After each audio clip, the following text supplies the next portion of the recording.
Umuwi si William ng mas maaga kaysa sa dati. Pagpasok niya sa sala, nakita niya si Sarah na nakaupo sa sofa.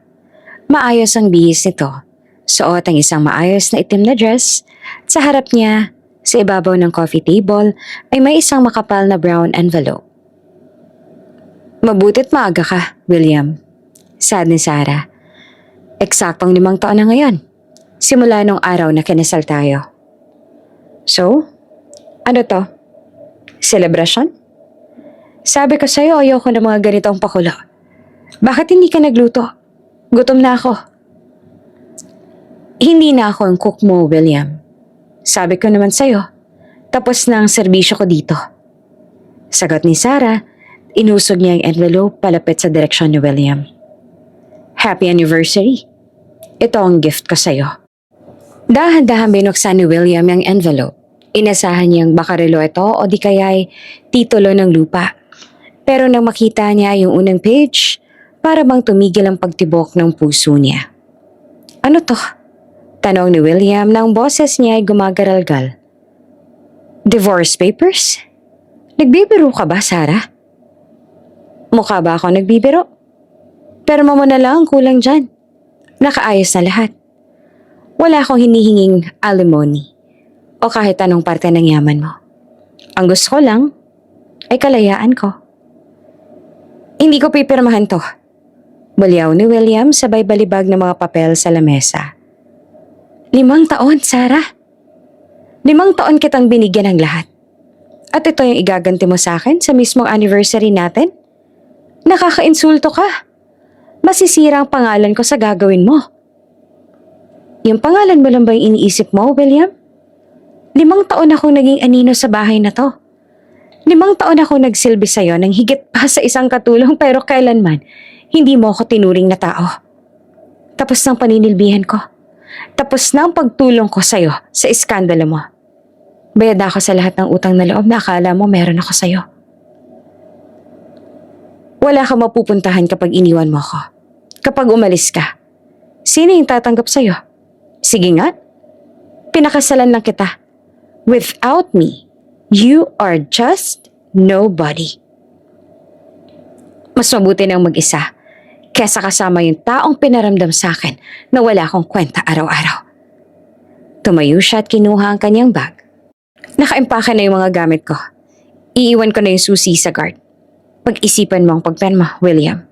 Kasi kahit hindi mo permahan yan, hindi na ako babalik dito. Sarah, bumalik ka rito. Hindi pa tayo tapos mag-usap. Sigaw ni William habang sinusundan si Sarah patungo sa pinto. Huminto si Sarah at lumingon. Tapos na tayo, William. Matagal na tayong tapos. Ngayon ko lang tinapos yung pagtitiis ko. Padabong na isinara ni Sarah ang pinto bago iniwan si William na nakatayo sa gitna ng malawak na penthouse. Tinitigan ni William yung divorce paper sa lamesa. Hindi siya makapaniwala.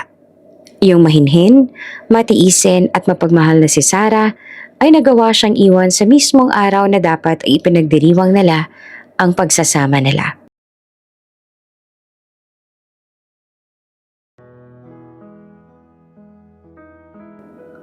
Sa loob ng isang malaking bridal suite sa isang 5-star hotel, nakaupo si Sarah sa harap ng malaking salamin. Suot niya ang isa sa pinakagandang wedding gown na gawa ng isang sikat na designer. Pero sa mukha niya ay hindi mababakas ang saya na dapat ay nararamdaman ng isang bride. Hawak niya ang kanyang bouquet habang nakatitig lang sa sariling refleksyon. Gosh, Sarah, sobrang ganda mo talaga. Siguradong malalaglag ang panga ni William pag nakakita siya sa'yo mamaya. Masayang saan ni Monica, yung isa sa mga bridesmaid at matalik na kaibigan ni Sarah. Ngumiti lamang ng tipid si Sarah. Alam niya sa sarili niya na hindi iyon mangyayari. Alam niya kung bakit sila nauwi sa kasalan na to. Oo na, girl.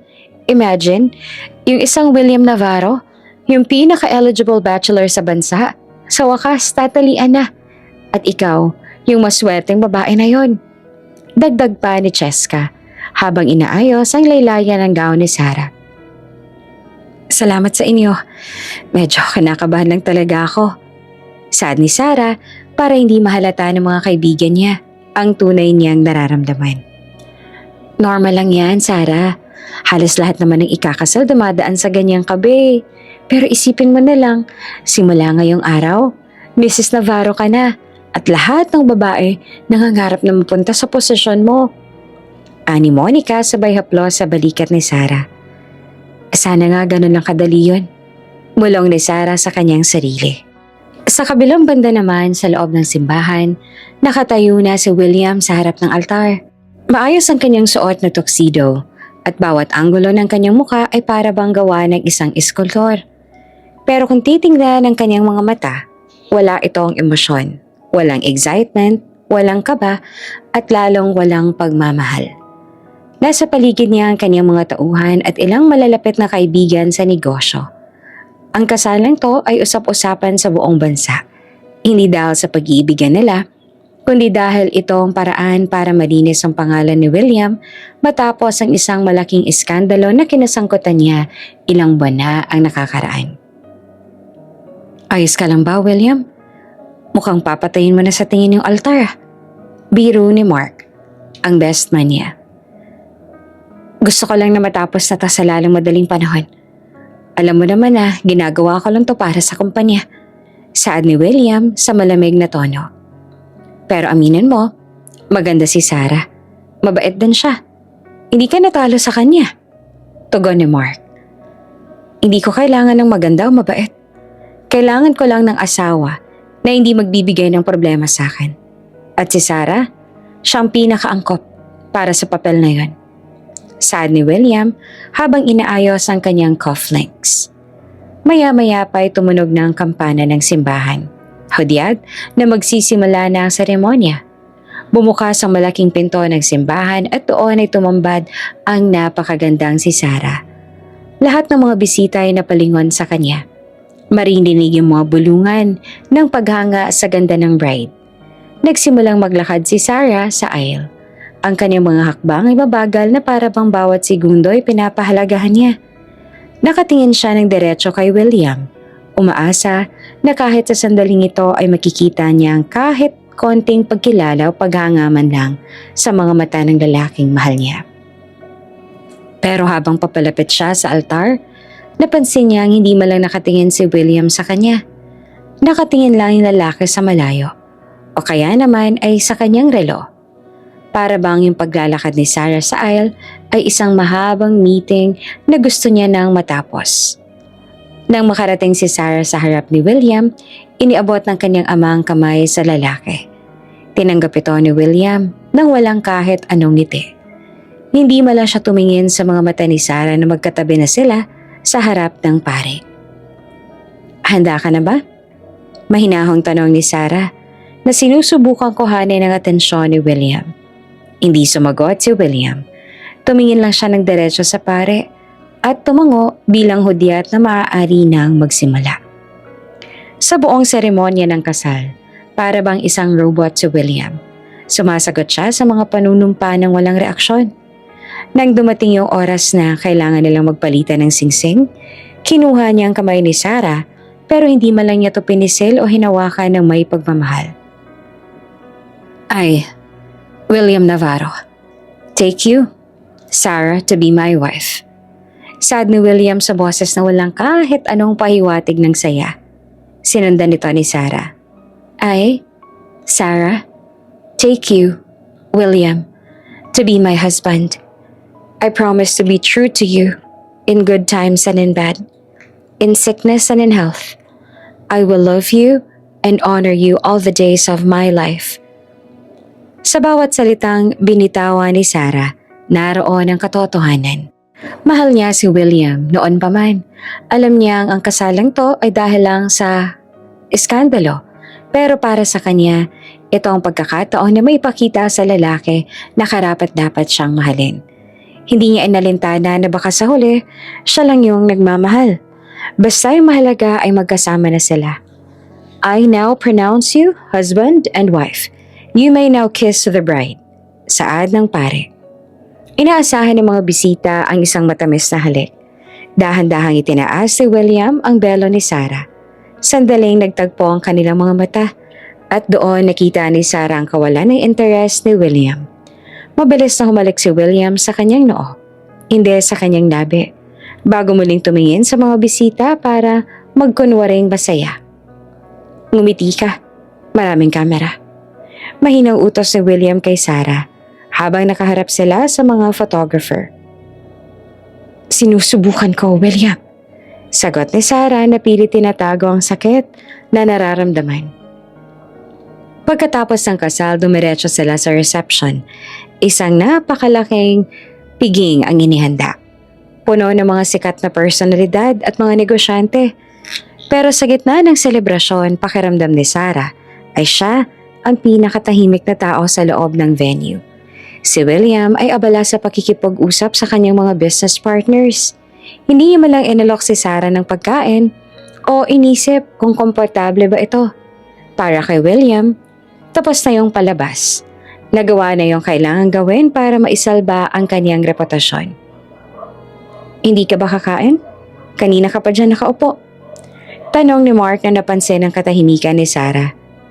Busog pa ako, Mark. Salamat. Sagot ni Sarah. Hayaan mo na yan si William. Alam mo naman yan, workaholic. Pero siguradong babawi yan sa'yo mamaya sa honeymoon ninyo. Biro ni Mark. Napangiti na lang si Sarah ng mapait. Alam niyang walang honeymoon na mangyayari. Alam niyang pagkatapos ng gabing ito, babalik sila sa kani-kanilang mundo. Kahit pa nasa ilalim sila ng iisang bubong. Habang pinapanood ni Sarah si William mula sa malayo, naisip niya kung hanggang kailan niya kayang tiisin ang ganitong klaseng trato. Pero dahil mahal niya ang lalaki, handa siyang maghintay. Handa siyang magsakripisyo. Umaasa na balang araw, ang malamig na puso ni William Navarro ay matututo ring tumibay para sa kanya. Para sa'yo, William, gagawin ko lahat. Bulong ni Sarah sa kanyang sarili habang pinagmamasa ng kanyang asawa na para bang walang pakialam sa existence niya sa gabing iyon ng kasal nila. Natapos ang engranding reception sa hotel ng halos madaling araw na. Pagod na pagod si Sarah. Hindi lang dahil sa bigat ng kanyang gown kundi dahil na rin sa bigat ng kanyang nararamdaman. Habang nasa loob sila ng sasakyan patungo sa penthouse ni William, walang nagsasalita sa kanilang dalawa. Nakatingin lang si William sa kanyang tablet at habang binabasa ang mga report tungkol sa stock market. Habang si Sarah naman ay nakatanaw sa labas ng bintana habang pinagpamasdan yung mga ilaw ng lungsod. Pagkarating nila sa penthouse, agad na pumasok si William sa loob at tinanggal ang kanyang coat. Inihagis niya to sa sofa nang walang pakialam. William, gusto mo ba ng mainit na tsaa bago tayo matulog? Mahinang tanong ni Sarah habang dahan-dahang hinuhubad ang kanyang sapatos. Wag na, pagod ako. Marami akong meeting bukas. Maikling sagot ni William na hindi malang tumingin sa kanya. Sige, ipaghahanda na lang kita ng susuotin mo bukas. Saad ni Sarah, sinusubukang maging kapaki-pakinabang bilang asawa. Tumigil si William sa paglalakad, patungo sa kanyang silid at lumingon ng bahagya. Sarah, let's get one thing straight. Nagpakasal tayo dahil kailangan. You saved my reputation, and I gave you the security of my name. Huwag mong isipin na dahil mag-asawa na tayo sa papel, kailangan mo nang gawin lahat ng to. May mga katulong ako na gagawa niyan. Nasaktan si Sarah sa deretsahang pananalita ni William, pero pinilit niyang hindi magpakita ng kahinaan.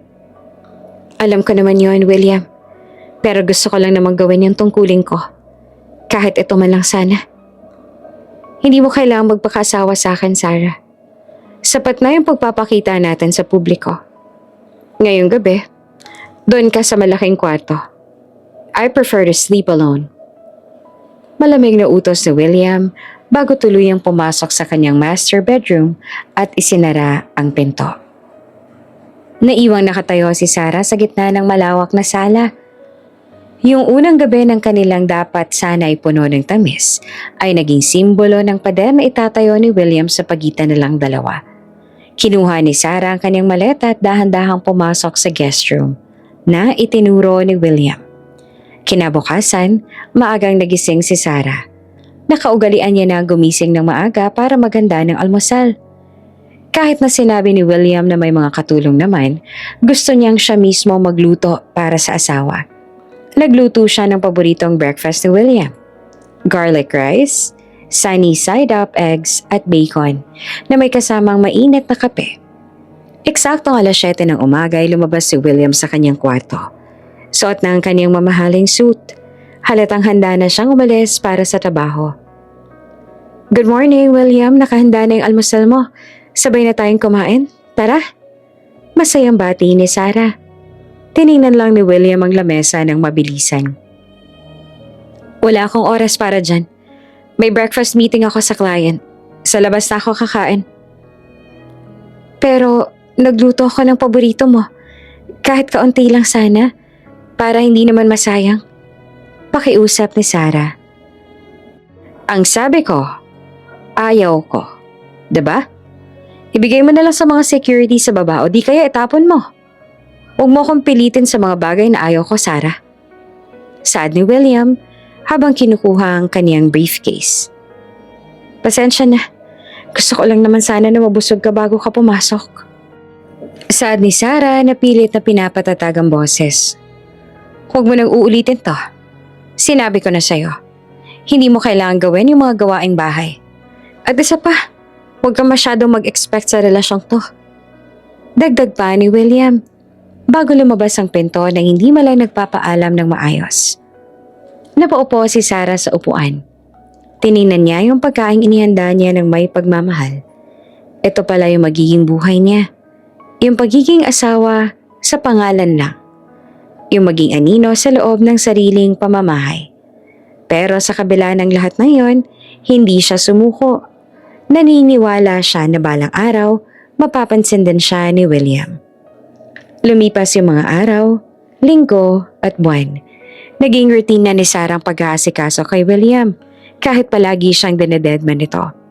Tuwing gabi, hinihintay niyang makauwi si William, kahit madalas ay madaling araw na tong dumarating. Minsan nakakatulog na siya sa sofa kakahintay. Isang gabi, umuwi si William na mukhang problemado. Marami siyang dalang papeles at mukhang pagod na pagod sa opisina. Agad siyang nilapitan ni Sarah para kunin ang kanyang bag. Mukhang pagod ka, William. Gusto mo bang ipaghanda kita ng mainit na tubig para pampaligo mo? Tanong ni Sarah. Wag na, bitawan mo yan. Kaya ko yung sarili ko. Asik ni William sabay bawi ng kanyang bag. Gusto ko lang namang tumulong. Tumulong? Sarah, yung pagtulong mo natapos na nung pinakasalan mo ako sa harap ng media. Yun lang naman ang kailangan ko sa'yo. Yung pananatili mo rito, sapat na. Huwag mo na akong kulitin sa mga maliit na bagay. Saad ni William habang naglalakad patungo sa kanyang study room. Hindi naman kita kinukulit, William. Nag-aalala lang ako sa'yo. 5 buwan na tayong kasal pero parang hindi mo malang ako kilala. Saad ni Sarah na sa wakas ay nailabas na ang kaunting hinanakit. Tumigil si William at humarap sa kanya. At bakit kailangan kilalanin kita? Alam nating dalawa kung bakit tayo nandito. You wanted this marriage as much as I did. Siguro dahil gusto mo rin naman ng yaman at status na maibibigay ko. Kaya huwag kang magpanggap na biktima rito. Nagulat si Sarah sa sinabi ni William. Hindi totoo yan. Nagpakasal ako sa'yo dahil mahal kita, William. Matagal na kitang mahal, bago pa man mangyari yung iskandalong yon. Tumawa ng mapait si William. Mahal? Huwag mo nga akong patawanin, Sarah. Ang pag-ibig, para lang sa mga taong walang magawa sa buhay. Sa mundo ko, negosyo at kapangyarihan ang mahalaga. Kaya kung inaasahan mong isang fairy tale marriage, nagkakamali ka ng pinasukan. Matapos sabihin yon ay tinalikuran na ni William si Sarah at pumasok sa kanyang study room. Sabay lock ng pinto. Naiwang tuliro si Sarah. Masakit marinig mula sa taong mahal mo na ang tingin niya sa nararamdaman mo ay isang biro lang. Pero kahit na ganon, hindi pa rin lumayo si Sarah. Sa mga sumunod na araw patuloy pa rin siyang nag-aasikaso. Ipinaghahanda niya pa rin ito ng isusuot na damit. Tinitiyak na laging malinis ang paligid ni William at palaging nagluluto ng masasarap na pagkain kahit alam niyang hindi naman ito kakainin ng asawa. Bakit mo pa ba ginagawa yan, Sarah? Kita mo namang hindi ka pinapansin ng asawa mo. Saad ng kanyang kapatid na si Lara nang minsan tong bumisita sa penthouse. Kasi asawa ko siya, Lara. At kahit anong mangyari, naniniwala ako na darating din yung araw na makikita niya yung halaga ko. Sagot ni Sarah habang nag-aayos sa mga bulaklak sa vase. 5 buwan na, Sarah. 5 buwan na parang hangin ka lang sa bahay na to. Hindi ka ba napapagod? Tanong ni Lara na may pag-aalala. Napapagod pero hindi ako susuko. Mahal ko siya, Lara. At yung pagmamahal, marunong maghintay. Saad ni Sarah, bagaman may kaunting ragasan ng luha sa kanyang mga mata. Hindi alam ni Sarah na sa bawat araw na lumilipas, ang kanyang pasensya ay unti-unti nang nauubos. At ang pagmamahal na akala niya ay walang hangganan ay dahan-dahan nang dinudurog ng kawalang bahala ni William. Pero sa ngayon, pipiliin pa rin niyang manatili, manilbihan at magmahal ng tahimik sa likod ng mga pader ng bahay nila. 1 taon na nakalipas mula na maganap ang kasal nilang dalawa. Pero para kay Sarah, parang bawat araw ay lalong humahaba. Nakaupo siya sa malawak na dining table. Nakatitig sa bakanteng upuan sa harap niya. Gabi-gabi ganito ang eksena. Nakahanda ang mesa, may mainit na sabaw, at may paboritong pagkain ni William. Pero yung upuan nananatiling walang laman. Bumukas ang pinto ng penthouse at pumasok si William. Tulad ng dati, hindi man lang siya lumingon sa direksyon ni Sarah. Dire-diretso siya sa bar counter at nagbuhos ng alak sa baso. Gabi na, William. Kumain ka na ba? Ipinagluto ka ng sinigang na hipon. Paborito mo to, di ba? Mahinang sabi ni Sarah habang tumatayo para salubungin ng asawa. Kumain na ako sa labas, kasama yung mga board members. Huwag mo na ako intindihin. Sagot ni William pagkatapos ay lumagok ng alak. Pero tumawag ako sa opisina mo kanina. Sabi ng secretary mo wala kang dinner meeting. Akala ko kasi uuwi ka na maaga kasi anniversary natin sa 1 buwan. Baka gusto mong pag-usapan yung plano natin? Anniversary? Sarah, ilang beses ko bang sasabihin sa'yo na huwag ka masyadong seryoso sa pagsasama natin? It's just a contract. 1 perasong papel lang yung nag-uugnay sa atin. Huwag kang gagawa ng kahit anong celebration dahil wala akong balak umattend. Putol ni William sa kanya. Ang boses niya ay walang bahid ng pagsisisi. Napahawak si Sarah sa gilid ng lamesa. Kahit ba 1 gabi lang, William? Kahit bilang pasasalamat man lang sa pagtulong ko sa'yo nung kailangan mo ng asawa? Tiningnan siya ni William ng matalim. Binabayaran kita sa pamamagitan ng marangyang buhay na to, Sarah. Lahat ng gusto mong bilhin, lahat ng luho, ibinibigay ko. Hindi pa ba sapat yon? Bakit kailangan mo pang humingi ng oras ko? Hindi ko naman kailangan ng pera mo, William. Alam mo yan. Ang gusto ko lang naman na maramdaman na asawa mo ko. 5 taon yung usapan natin sa kontrata at 1 taon na lumipas. Sa loob ng 1 taon na yon, kailan mo ba ako huling kinausap na hindi tungkol sa schedule o sa kumpanya? Sigaw ni Sarah na sa wakas ay sumabog na yung galit niya. Nagulat si William sa biglang pagtaas ng boses ni Sarah. Hindi siya sanay na sumasagot ito sa kanya. Yung kilala niyang Sarah ay yung mahinhin at laging sumusunod. Wala akong oras para sa drama mo, Sarah. Kung hindi ka masaya sa setup natin, problema mo na yun. Basta yung alam ko, ginagawa ko yung parte ko. I provide for you. I protect your name. Ano pa bang gusto mo? Saad ni William sabay lapag ng baso ng malakas. Gusto ko ng asawa, William. Hindi boss. Hindi bangko. Gusto ko ng taong tatanungin ako kung kamusta yung araw ko. Yung taong yayakapin ako pagkatapos ng mahabang araw. Naiiyak na saad ni Sarah. Kung ganun pala ang gusto mo, nagkamali ka ng lalaking pinakasalan. Ngayon, kung tapos ka na, matutulog na ako. Maaga pang flight ko bukas papuntang Singapore para sa isang conference. Malamig na tugon ni William bago tumalikod at pumasok sa kanyang kwarto. Naiwang mag-isa si Sarah sa sala. Yung pagkaing inihanda niya ay malamig na. Kasing lamig ng pakikitungo sa kanya ng asawa niya. Humagulhol siya ng iyak. Tanging ang tunog ng aircon at ang katahimikan ng gabi ang maririnig ng mga oras na yon. Kinaumagahan, bago pa magising si Sarah ay wala na si William. Nakita na lang niya ang isang note sa kusina na galing sa isa sa mga maid. Ma'am Sarah, umalis na po si Sir William kaninang 4:00 ng madaling araw. Sabi niya po baka isang linggo daw siya doon. Walang paalam, walang text, walang kahit na ano. Ganun lang siya kadaling iwan ni William. Para siyang isang gamit sa bahay na iniiwan lang kapag hindi na kailangan at babalikan na lang kapag naisipan. Lumipas ang isang linggo at bumalik si William. Pero wala pa rin nagbago. Dumiretso siya sa trabaho at uuwi lang para matulog. Kung magkita man sila sa loob ng penthouse, tanging tangulang o tipid na hello ang matatanggap ni Sarah. Isang hapon, habang nag-aayos ng gamit si Sarah, nakita niya ang isang lumang picture nila noong araw ng kanilang kasal. Nakita niya yung sarili niya na puno ng pag-asa sa mga mata. Habang si William naman ay nakatingin sa malayo. Doon niya napagtanto na simulat sa pool, siya lang palang lumalaban para sa relasyong ito. Pumunta siya sa kusina at sinubukang magluto ulit. Siguro, kung gagalingin ko pa yung pag-aalaga sa kanya, baka balang araw mapapansin din niya ako.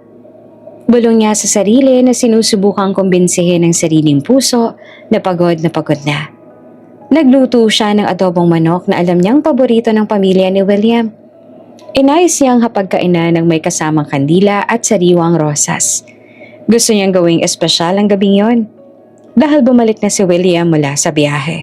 Nang dumating si William, tinignan lang nito ang dekorasyon sa lamesa. Ano na naman to, Sarah? May okasyon ba? Tanong ni William habang tinatanggal ang kanyang necktie. Wala naman, William. Gusto ko lang na maging maayos yung dinner natin ngayong gabi. Welcome home. Nakangiting saad ni Sarah. Sabi ko na sa'yo, diba? Huwag ka na mag-abala. Nakakaabala lang yung mga ganitong bagay at yung mga kandilang yan napaka-corny, Sarah. Wala tayo sa pelikula. Saad ni William sabay ihip sa mga kandila para mamatay ang apoy nito. Parang pinipit-pit ang puso ni Sarah sa ginawa ni William. Corny? Pinaghirapan ko to, William. Gusto ko lang namang maging normal tayong mag-asawa. Normal? Sarah, normal tayo. Mag-asawa tayo sa papel. Nakatira sa iisang bahay at walang ibang nakikialam sa atin. Yan yung normal para sa akin. Kung gusto mo ng higit pa dyan, huwag mo sa akin hanapin. Saad ni William bago kumuha ng isang mansana sa basket at dumiretso sa kanyang kwarto. Hindi na kumain si Sarah. Inligpit niya ang lahat ng pagkain inihanda niya. Itinapon niya ang mga rosa sa basurahan. Sa bawat talulot na nahuhulog, para bang kasabay nito ang paghulog ng huling peraso ng pag-asa niya. Doon niya naramdaman ang matinding pagod. Ang 5 taon na kontrata ay para bang isang habang buhay na parusa. Mahal niya si William, oo. Pero yung pagmamahal na yon ay unti-unti nang nagiging laso na pumapatay sa pagkatao niya. Hanggang kailan, Sarah? Hanggang kailan matitiisin maging anino? Tanong niya sa sarili habang nakatingin sa madilim na bintana. Alam niyang hindi niya na kaya magtagal sa ganitong sitwasyon. Ang babaeng mahinhin at matiisin ay unti-unti nang nagkakaroon ng lamat. At sa bawat pagdededma ni William, ang lamat na yon ay lalong lumalalim at naghihintay lang ng tamang oras para tuluyang mabasag. Habang natutulog si William sa kabilang kwarto ng mahimbing, si Sarah ay gising na gising. Pinaplano ng susunod niyang hakbang. Hindi na siya papayag na maging pang-display lang sa buhay ng asawa niya. Kung hindi siya kayang mahalin ni William, baka oras na para mahalin naman niya ang sarili niya. Lumipas ang mga buwan at naging 3 taon na ang pagsasama ni William at Sarah. Sa loob ng mga panahong yon, wala talagang nagbago sa trato ni William sa kanyang asawa. Yung penthouse na tinitirhan nila ay mas malaki pa sa isang palasyo. Pero para kay Sarah, ito ay isang napakagandang kulungan. Yung 5 taon na kontrata nila ay unti-unti nang lumalapit sa dulo. Pero yung distansya sa pagitan nilang dalawa ay para bang mas lalo pang lumalawak. Isang umaga, gaya ng dati, maagang nagising si Sarah para ihinda ang gamit ni William. Inayos niya ang kulay asul na suit nito tsaka nilagay sa puting polo na bagong plancha. Maingat din niyang pinili ang sapatos na gagamitin ng asawa kahit hindi siya kinakausap ni William. Alam ni Sarah ang bawat maliit na detalye tungkol dito. Kung paano nito gustong kape na walang asukal. Kung anong pabango ang ginagamit nito kapag may board meeting. At kung anong oras to karaniwang sumasakit ang ulo dahil sa stress. Nakahanda na yung susuotin mo, William. Iniligay ko na rin yung mga gamot mo sa briefcase mo. Baka sumakit na naman yung ulo mo dahil sa sunod-sunod na trabaho. Saad ni Sarah habang pababa si William mula sa hagdan. Salamat. Maikling tugon ni William. Hindi mo lang siya tumingin kay Sarah. Dire-diretso siya sa dining area kung saan nakahain na ang almusal. Umupo si Sarah sa tapat niya, umaasang kahit isang sandali ay magkaroon sila ng totoong pag-uusap. William, may charity event yung kumpanya niya sa Sabado. Tinatanong ng organizer kung makakarating ba tayo pareho. Sabi ko itatanong ko muna sa'yo. Habang nagbabasa ng dyaryo sa kanyang tablet, sumagot si William na hindi nag-aangat ng tingin. Pumunta ka kung gusto mo. I'll be late that day. May pipirmahan kaming deal sa mga investors mula sa Japan. Huwag mo na akong hintayin. Pero William, couples event yon. Nakakahiya naman kung mag-isa lang ako doon. Isang oras lang naman sana. Pagkatapos pwede ka nang bumalik sa trabaho. Pakiusap ni Sarah. Doon na nag-angat ng tingin si William. Pero ang kanyang mga mata ay puno ng pagkairita. Sarah, ilang beses ko bang sasabihin sa'yo? Busy ako. Yung charity event na yan para lang yan sa image. Kung nandun ka, pwede na yon para sabihing present ang pamilya natin. Bakit pa kailangan mong gawing komplikado lahat? Hindi ko naman ginagawang komplikado lahat, William. Gusto ko lang naman na makasama ka kahit sandali lang. Sa loob ng bahay na to parang multo lang ako sa paningin mo. Ni hindi mo malang ako magawang tingnan ng diretso kapag kinakausap kita. Saad ni Sarah na sinusubukang pigilan ang panginginig ng kanyang boses. Dahil wala akong makita sa'yo, kundi yung obligasyong kinasangkutan ko. Sarah, be realistic. You're here because you choose to stay. I'm providing everything. Bakit ba hindi ka nalang mag-shopping o makipagkita sa mga kaibigan mo at tigilan mo yung pag-oobserba sa bawat galaw ko? Asik ni William bago padabog na tumayo at iniwan yung kalahating kinain na almusal. Pinanood ni Sarah ang pag-alis ni William. Yung luha na kanina pa niya pinipigilan ay dahan-dahang pumatak sa kanyang pisngi. 5 taon na siyang naninilbihan. 5 taon na siyang nagtitiis sa lamig ng pakikitungo nito. Wala silang physical intimacy. Ni hindi man lang siya hinahawakan ni William sa kamay o hinahalikan sa pisngi kapag walang ibang tao. Para silang mga estranghero na nagkataong nakatira sa iisang bubong. Ginamit ni Sarah ang kanyang oras sa paglilinis ng bahay kahit may mga katulong naman. Gusto siyang mapagod ang katawan niya para hindi na makapag-isip ang utak niya.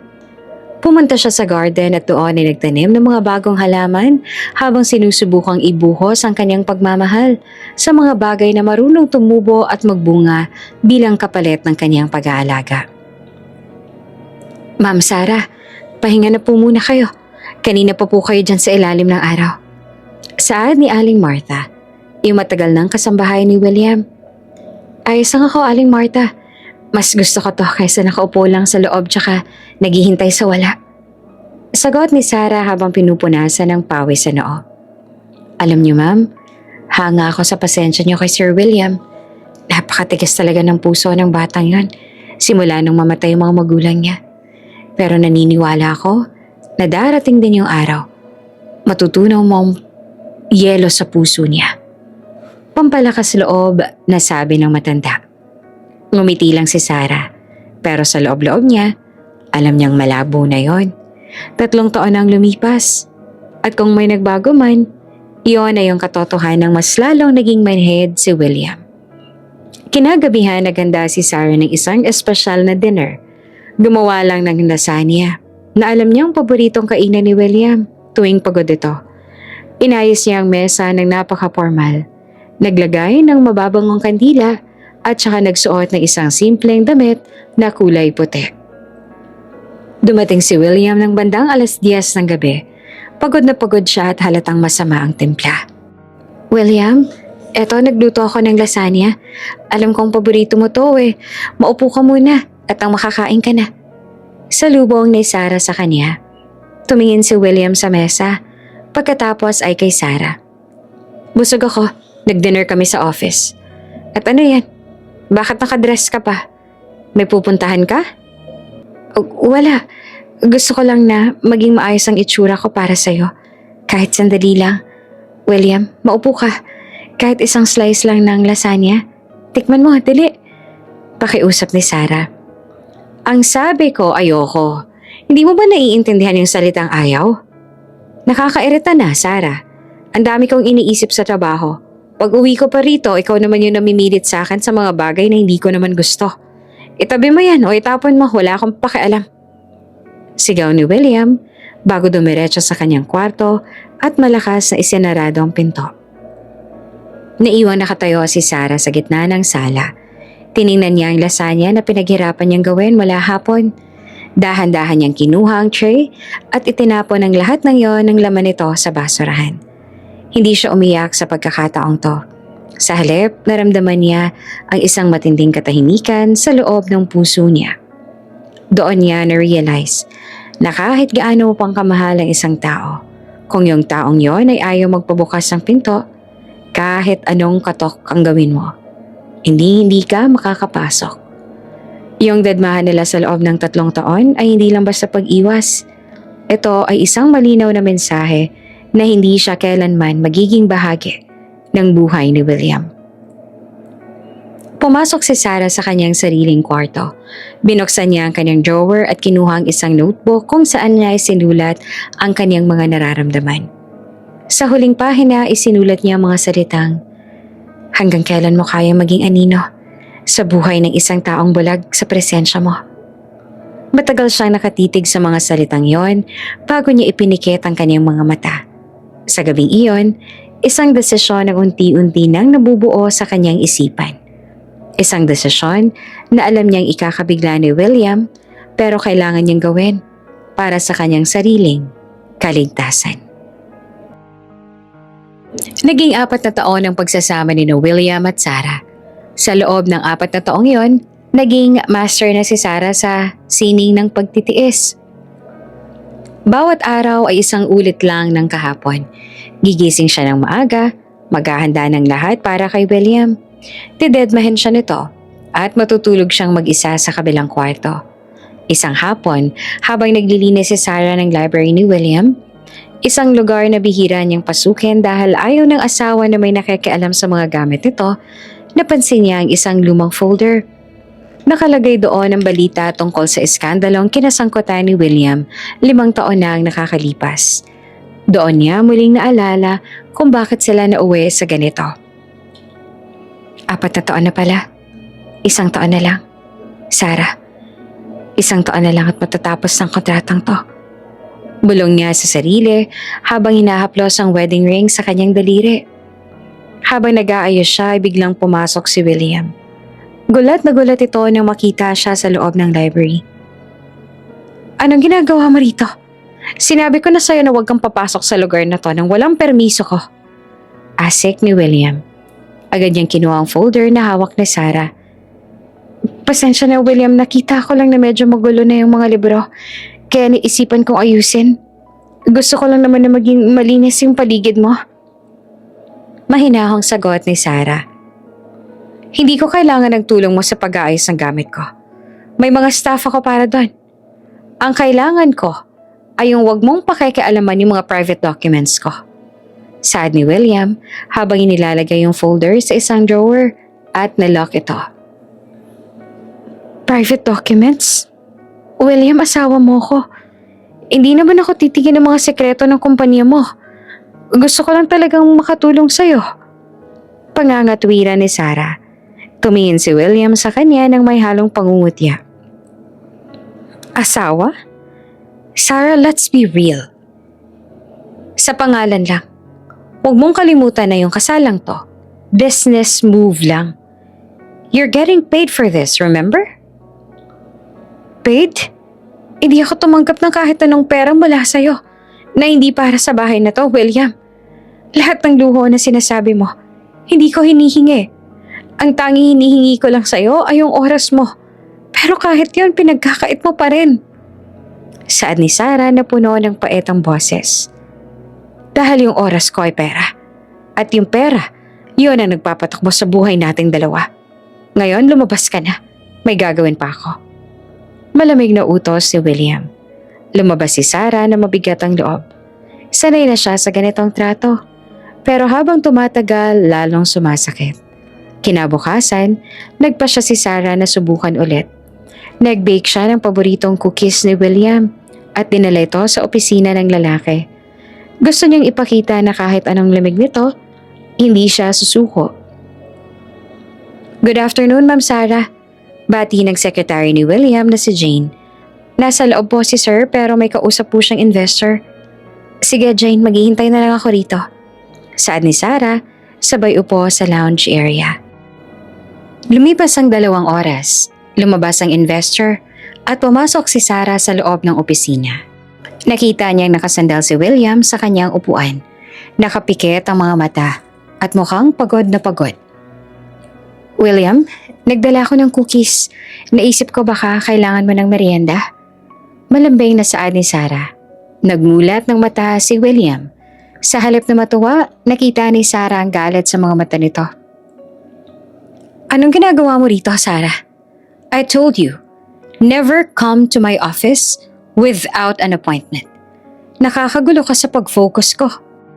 Gusto ko lang namang dalhan ka ng pagkain. Hindi ka pa pwedeng mag-break kahit 5 minuto lang. Break? Sarah, I'm running a $1 billion empire. Wala akong oras para sa cookies mo. Look at this table. Puno ng mga kontrata tsaka deadlines. At ikaw, dadalan mo ako ng cookies? Napaka-childish mo talaga. Sigaw ni William sabay hawi sa box ng cookies na bitbit ni Sarah. Nahulog ito sa sahig at nagkalat ang pagkain. Natigilan si Sarah. Tinitigan niya yung mga cookies sa pinaghirapan niyang gawin ng buong umaga. Dahan-dahan niyang kinuha ang box at sinimulang pulutin ang mga peraso. Sorry, hindi ko na uulitin. Akala ko kasi hindi na naituloy ni Sarah ang sasabihin dahil nanginginig na ang kaniyang labi. Akala mo ano? Na magiging parang normal na mag-asawa tayo? Na naglalambingan sa opisina? Wake up, Sarah. This is reality. We are not that kind of couple. Now, leave. Saad ni William, bago muling humarap sa kanyang computer. Tumayo si Sarah at lumabas ng opisina nang hindi na tumitingin sa likod. Habang naglalakad siya sa hallway, naramdaman niya ang tingin ng mga empleyado.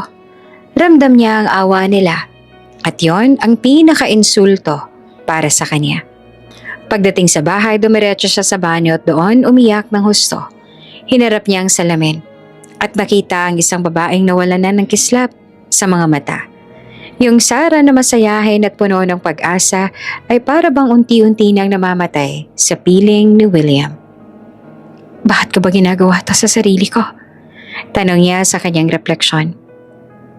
Mahal ko siya, pero sapat ba yun para hayaan kong durugin niya ang pagkatao ko araw-araw?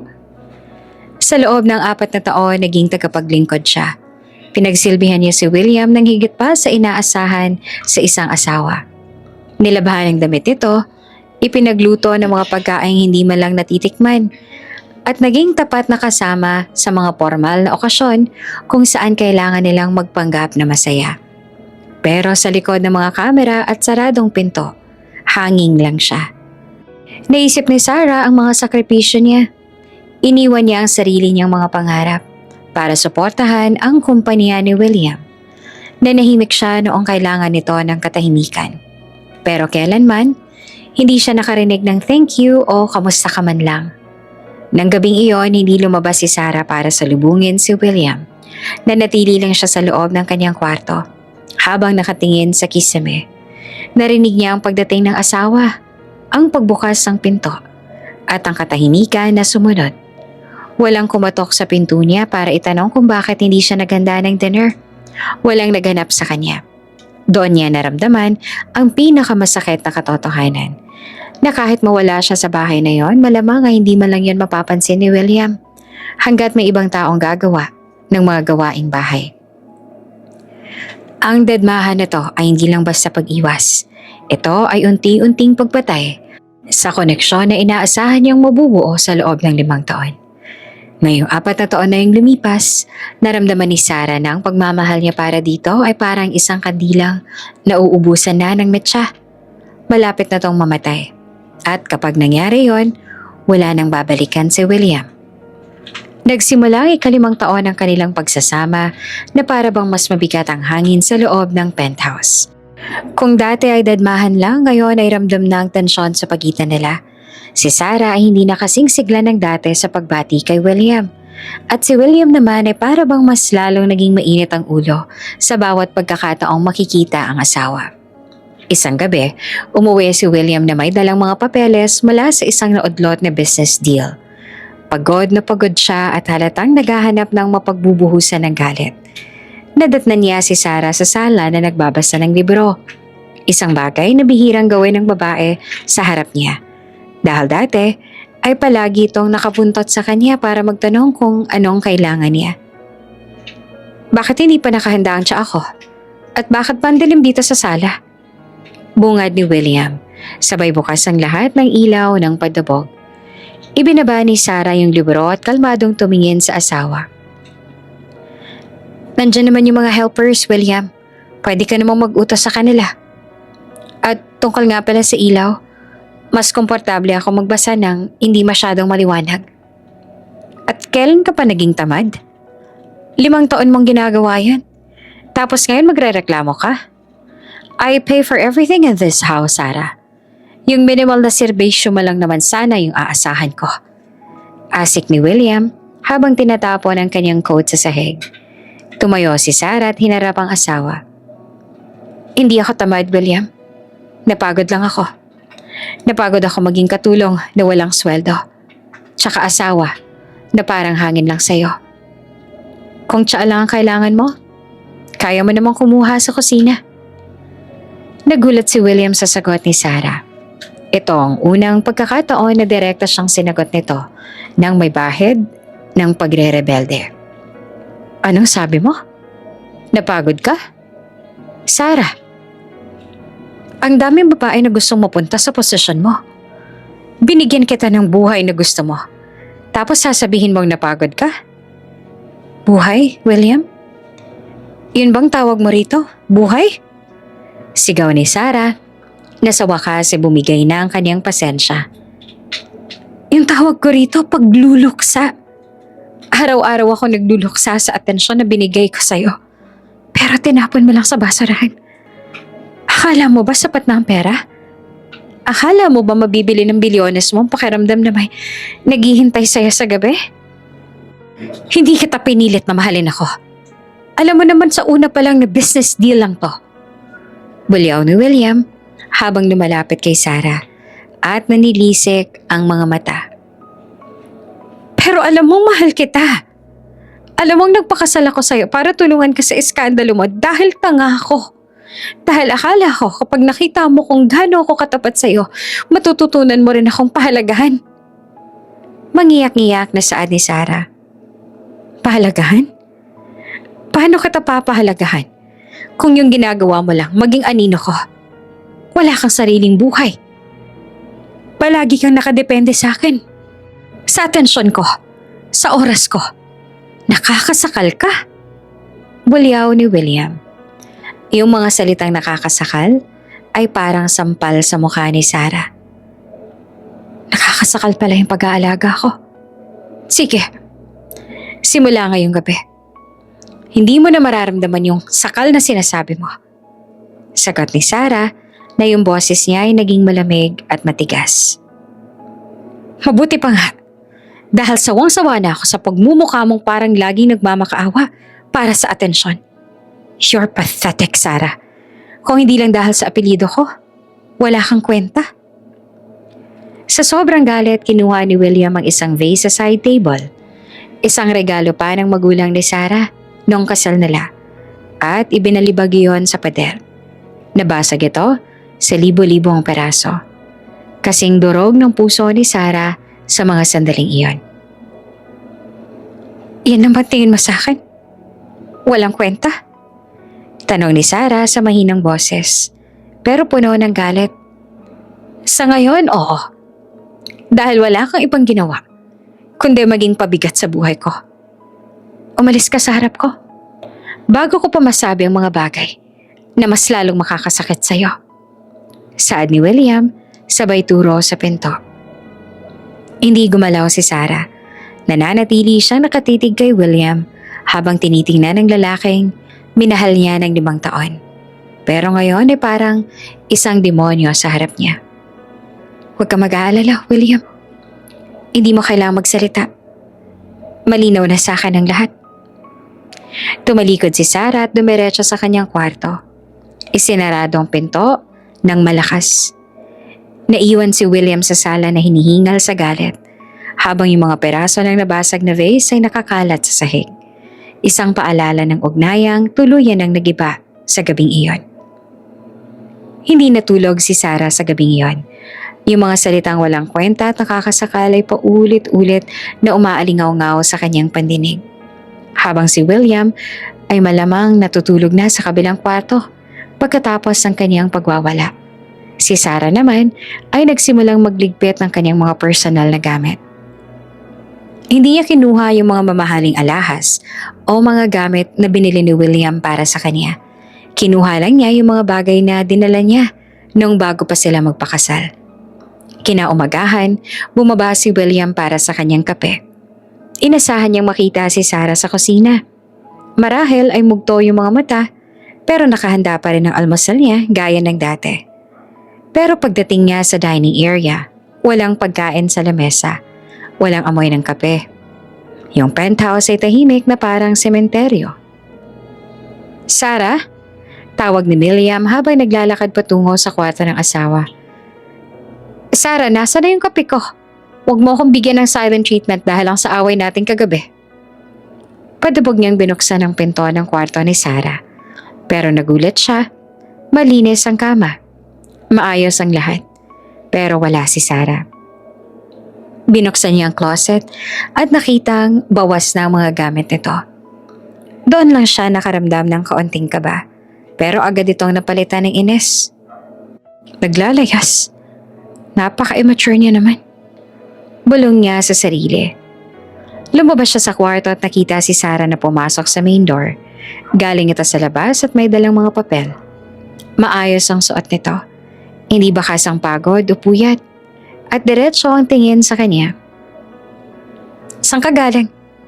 At bakit wala pang almusal? Asik ni William na sinusubukang ibalik ang dating otoridad niya. Nag-almusal ako sa labas, William. At simula ngayon, hindi na ako yung magluluto para sa'yo. May mga maid naman, diba? Sabi mo nga, binabayaran mo sila. Sagot ni Sarah habang inilalapag ang mga papel sa coffee table. Anong ibig mong sabihin? Huwag mo nga akong subukan. Alam mo namang ayoko ng ganitong eksena sa umaga. Saad ni William habang lumalapit. Hindi to eksena, William. Sabi mo kagabi, diba?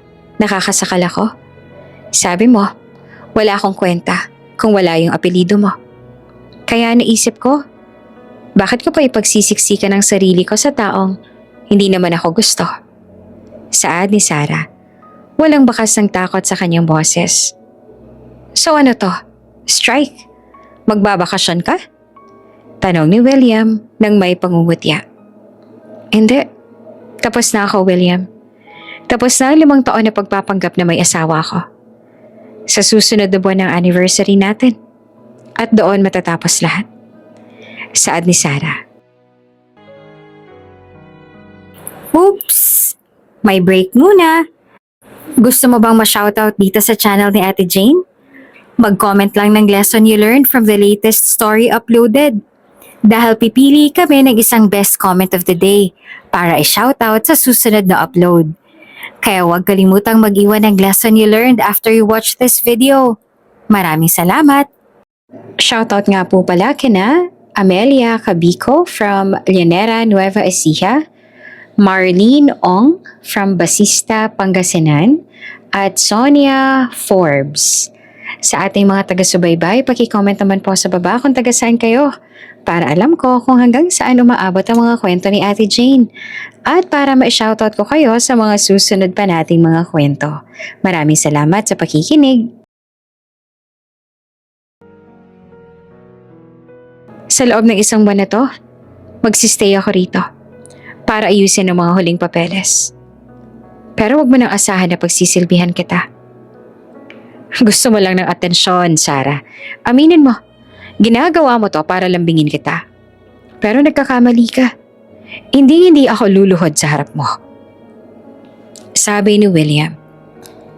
Hindi ko naman kailangan ng pagluhod at lambing na sinasabi mo, William. Ang kailangan ko ay yung sarili ko na nawala ko simula nung pinakasalan kita. Mula ngayon, magkanya-kanya na tayo ng buhay sa loob ng bahay na to. Matigas na sabi ni Sarah. Sa buong linggong yon, tinupad ni Sarah ang kanyang sinabi. Kapag dumarating si William, nadadata niya si Sarah na nanonood ng TV. O di kaya ay nagbabasa. Hindi na ito tumatayo para kunin ang coat niya. Kapag nagluluto si Sarah, para sa sarili lang niya ang inihahanda niya. Kung gusto ni William kumain, kailangang mag-utos pa to sa mga maid o umorder sa labas. Isang gabi, hindi nakatiis si William na makita si Sarah na masayang nakikipag-usap sa telepono habang tumatawa. Isang bagay na matagal niya nang hindi nakikita. Sino yung kausap mo? At bakit ba ang ingay mo? Tanong ni William habang pumapasok sa sala. Wala kang pakialam, William. Private life ko na to. Sagot ni Sarah, sabay baba ng phone. Tumingin siya kay William nang walang kahit anong emosyon. Bakit? Naiingayan ka ba? Sanay ka naman na parang hangin lang ako rito, diba? Isipin mo na lang na hangin na may boses yung naririnig mo. You're becoming unbearable, Sarah. Ano ba nangyayari sa'yo? Nasaan na yung asawa ko mahinhin tsaka masunurin? Sigaw ni William. Patay na siya, William. Pinatay mo siya nung gabing binasak mo yung vase. Tsaka sinabing wala siyang kwenta. Yung kaharap mo ngayon, yung babaeng handa ng lumaya. Saad ni Sarah, bago tumayo at iniwan si William na tuliro sa gitna ng sala. Hindi akalain ni William na ang dating tahimik na asawa ay magkakaroon ng gantong klaseng tapang. Mas lalong tumitindi ang away nila sa bawat maliit na bagay. Bawat salita ni William ay sinasagot na ni Sarah ng pasarcastic na rin. Yung penthouse na dating tahimik dahil sa dedmahan ay naging battleground ng ego nilang dalawa. Pero sa kabila ng galit ni William, may isang bahagi sa puso niya na nagsisimulang makaramdam ng takot. Takot na baka sa pagkakataong to, seryoso na talaga si Sarah. Sumapit ang araw ng kanilang ika-5 anniversary. Sa loob ng 5 taon, ito na yung unang pagkakataon na hindi naganda si Sarah ng candlelit dinner. Walang mga rosas, walang regalong relo para kay William. Tsaka walang espesyal na luto. Sa halip, yung penthouse ay nabalot ng isang nakakabinging katahimikan. Umuwi si William ng mas maaga kaysa sa dati. Hindi niya man aminin sa sarili niya, pero may maliit na bahagi sa kanya na umaasang baka maging normal ang lahat ngayong anniversary nila. Akala niya, dahil 5 taon na sila, baka may inihandang sorpresa si Sarah para suyuin siya. Matapos yung ilang linggong matinding away nila, tsaka dedmahan. Pagpasok niya sa sala, nakita niya si Sarah na nakaupo sa sofa. Maayos ang bihis nito. Suot ang isang maayos na itim na dress. Sa harap niya, sa ibabaw ng coffee table ay may isang makapal na brown envelope. Mabutit maaga ka, William. Saad ni Sarah. Ang boses ay kalmado at saka walang halong galit. Pero wala ring lambing. Eksaktong 5 taon na ngayon simula nung araw na kinasal tayo. So ano to? Selebrasyon? Sabi ko sa'yo, ayoko ng mga ganitong pakulo. Saad ni William na pilit tinatago ang kaba. Ba't hindi ka pa nagluto? Gutom na ako. Hindi na ako yung cook mo, William. Sabi ko naman sa'yo, di ba? Tapos na ang serbisyo ko dito. Sagot ni Sarah, inusog niya ang envelope palapit sa direksyon ni William. Happy anniversary. Ito ang gift ko sa'yo. Dahan-dahang binuksan ni William yung envelope. Inasahan niyang baka relo ito o di kaya'y titulo ng lupa. Pero nang makita niya ang unang page, para bang tumigil ang tibok ng puso niya. Petition for dissolution of marriage. Ano to? Tanong ni William na ang boses ay gumagaralgal. Divorce papers? Nagbibiro ka ba, Sarah? Mukha ba ako nagbibiro? Pero mama na lang ang kulang dyan. Nakaayos na lahat. Wala akong hinihinging alimony o kahit anong parte ng yaman mo. Ang gusto ko lang ay ang kalayaan ko. Saad ni Sarah habang diretso ang tingin sa mga mata ni William. Hindi ko pipirmahan to. Bulyaw ni William. Sabay balibag ng mga papel sa lamesa. 5 taon, Sarah. 5 taon kitang binigyan ng lahat. At itong igaganti mo sa akin? Sa mismong anniversary natin? Nakaka-insulto ka. Masisira ang pangalan ko sa gagawin mo. Hindi man lang kumurap si Sarah. Ang pangalan mo lang bang iniisip mo, William? 5 taon ako naging anina sa bahay na to. 5 taon ako nagsilbi sa'yo nang higit pa sa isang katulong pero kailanman hindi mo ako tinuring na tao. Tapos na yung paninilbihan ko. Tapos na ang pagtulong ko sa'yo sa iskandalo mo. Bayad na ako sa lahat ng utang na loob na akala mo meron ako sa'yo. Wala kang mapupuntahan kapag iniwan mo ako. Kapag umalis ka, sinong tatanggap sa'yo? Sige nga, pinakasalan lang kita. Without me, you are just nobody. Sigaw ni William na sinubukang takutin si Sarah gaya ng dati. Mas mabuti nang mag-isa kesa kasama yung taong pinaramdam sa akin na wala akong kwenta araw-araw. Matigas na sagot ni Sarah. Tumayo siya at kinuha ang kanyang handbag. Nakaimpake na yung mga gamit ko. Iiwan ko na yung susi sa guard. Pag-isipan mo yung pagpirma, William. Kasi kahit hindi mo papirmahan yan, hindi na ako babalik dito. Sarah, bumalik ka rito. Hindi pa tayo tapos mag-usap. Sigaw ni William habang sinusundan si Sarah patungo sa pinto. Huminto si Sarah at lumingon. Sa unang pagkakataon, nakita ni William yung isang Sarah na hindi na natatakot sa kanyang galit. Tapos na tayo, William. Matagal na tayong tapos. Ngayon ko lang tinapos yung pagtitiis ko. Padabog na isinara ni Sarah ang pinto bago iniwan si William na nakatayo sa gitna ng malawak na penthouse. Tinitigan ni William yung divorce paper sa lamesa. Hindi siya makapaniwala. Yung mahinhin, matiisin at mapagmahal na si Sarah ay nagawa siyang iwan sa mismong araw na dapat ay ipinagdiriwang nila ang pagsasama nila. Sa bawat sulok ng bahay, para bang narinig ni William ang boses ni Sarah. Pero sa pagkakataong ito, hindi ito yung tinig na nagtatanong kung gusto niya ng tsaa. Ito ang tinig ng isang babaeng tuluyan nang nakawala sa kanyang mga kamay. At sa gitna ng kanyang matinding galit, isang hindi pamilyar na pakiramdam ang nagsisimulang gumapang sa dibdib ni William. Isang pakiramdam ng kawalan na hindi niya akalaing mararamdaman niya para sa babaeng 5 taon niyang dinededma. Isang linggo na ang lumipas mula nang iwan ni Sarah ang penthouse. Noong una iniisip ni William na babalik din yung asawa. Inaasahan niyang pagkalipas ng ilang araw na walang panggastos o matutuluyan. Tatawag ito, tsaka hihingi ng pasensya sa kanya. Pero lumipas ang mga araw na tanging katahimikan lang ang sumasagot sa kanya. Sa loob ng opisina ni William, hindi siya makafocus sa mga trabaho niya. Nakatitig lang siya sa mga papeles sa harapan niya. Pero ang isip niya ay nasa divorce papers na iniwan ni Sarah sa kanilang mesa.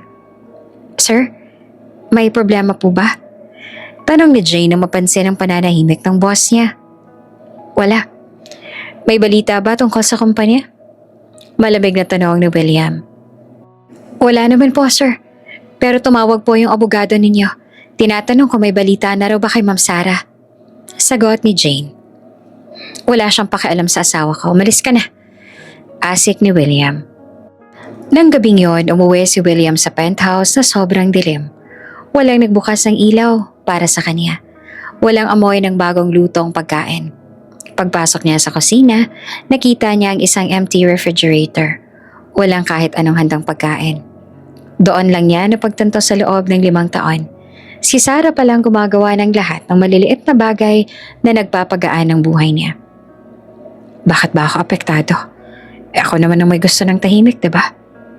Bulong ni William sa sarili habang nagbubukas ng isang lata ng beer. Pero yung katahimikan na dati niyang hinahangad ay parang isa ng parusa ngayon. Pumunta siya sa kwarto ni Sarah. Binuksan niya ang closet at nakitang wala na talaga lahat ng mahahalagang gamit nito. Tanging yung mga mamahaling gown na binili niya para sa mga business galang na tira doon. Hindi malang dinala ni Sarah yung mga yon. Iniwan ito lahat ng gamit na may koneksyon sa kanya. Masyado siyang mapagmataas. Akala niya naman kaya niya. Sad ni William nang may galit bago umiswin.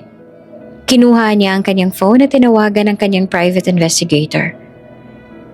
Gusto kong malaman kung nasan si Sarah ngayon. Ngayon din. Makalipas ang ilang oras, nakatanggap siya ng mensahe.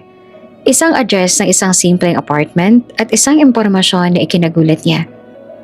Nakita siya sa isang restaurant sa Makati ngayon lang, sir. May kasama siyang lalaki. Sabi ng boses sa kabilang linya. Lalaki? Sinong lalaki? Singhal ni William. Hindi po namin tukoy, sir. Pero base sa plate number ng sasakyan, mukhang isang doktor ang kasama niya. Parang may sumabog na galit sa dibdib ni William. Doktor? Isang linggo pa lang silang hiwalay pero may kasama na agad siyang iba. Hindi makapaniwala si William na yung mahinihin at para bang walang malay na si Sarah ay may nakatagong backup plan pala. Sundan niyo sila. Ipadala niyo sa akin lahat ng pictures. Gusto kong malaman ang bawat galaw nila. Utos ni William. Hindi nakatulog si William ng gabing yon. Paulit-ulit niyang tinitingnan yung picture na ipinadala sa kanya. Malabo ang kuha, pero kitang-kita yung ngiti ni Sarah. Isang ngiti na kailanman ay hindi niya nakita sa loob ng 5 taon. Nakikipagtawanan to sa lalaki na kasuit na para bang wala siyang pakialam sa asawang iniwan niya. 5 taon mo akong pinagsilbihan. Tapos ganito lang?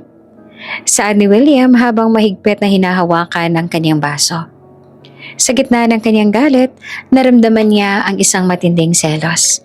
Hindi dahil sa mahal niya si Sarah, o yon ang akala niya, kundi dahil pakiramdam niya ay ninakawan siya ng pagmamay-ari niya mismo. Para sa kanya, asawa niya si Sarah at walang karapatan yung kahit na sino na kumuha ng atensyon nito maliban sa kanya. Hindi kita hahayaang maging masaya ng ganun lang kadali, Sarah. Sinira mo yung anniversary natin. Sisirain ko rin ang bawat date niyo ng doktor na yan. Angil ni William sa dilim. Yung dating seryosong si William sa walang ibang iniisip kundi ang business ay nagsimula ng magplano ng isang bagay na hindi niya akalaing gagawin niya sa buong buhay niya. Ang mag-stalk sa sarili niyang asawa. Hindi siya papayag na yung babaeng dinededman niya ng 5 taon ay makakahanap ng ligaya sa iba habang siya ay nagdurusa sa katahimikan ng bahay niya. Kinabukasan, hindi pumasok sa opisina si William. Imbes sa mga kontratang hinarap, yung report ng investigator niya ang binubusisi niya. Nakalagay doon na magkikita ulit sina Sarah at yung doktor sa isang sikat na Italian restaurant para sa lunch. Hindi naman mapakali si William na para bang may mga langgam sa kanyang upuan habang iniisip na tatawanan na naman ni Sarah yung mga biro ng lalaking yon. Jane, i-cancel mo lahat ng meetings ko ngayong hapon. Sabihin mo may emergency. Utos niya sa telepono. Pero sir, nandun po yung mga investors mula sa London. I said cancel it. Sigaw ni William bago ibaba yung telepono. Nagsuot siya ng simpleng jacket at sombrero para hindi agad makakilala. Sumakay siya sa isang sasakyang hindi niya madalas gamitin at nagtungo sa restaurant. Pagdating doon, nakita niya agad ang sasakyan ng doktor. Pumasok siya at naupo sa isang table na medyo malayo pero kitang-kita yung pwesto ng dalawa. Doon niya nakita si Sarah. Ibang-iba na ang aura nito. Wala na yung malungkot na mga mata na palaging sumasalubong sa kanya sa pinto ng penthouse. Ngayon, nakasuot ito ng isang floral dress at mukhang sobrang saya. Yung lalaking kasama naman ito na tinatawag niyang Dr. Lucas ay panayang asikaso sa kanya. Pinaghahanda siya nito ng pagkain, tsaka pinupunasan pa yung gilid ng labi ni Sarah. Walang hiya. Bulong ni William habang nanggigigil sa hawak na tinador. 5 taon siyang nagsilbi sa akin. Pero kahit na kailan, hindi ko siya nakitang tumawa ng ganyan. Hindi nakatiis si William. Tinawag niya yung manager ng restaurant. Magkano ang buong restaurant na to? Po? Sir, hindi po ito binibenta. I am William Navarro. I want to buy this place. Right now. Or at least I want to rent out the entire floor for a private event. Starting 10 minutes from now. Paalisin mo lahat ng tao. Maliban sa 2 yan sa dulo. Utos ni William sabay lapag ng kanyang black card. Dahil sa kapangyarihan ng pera, mabilis na kumilos ang manager.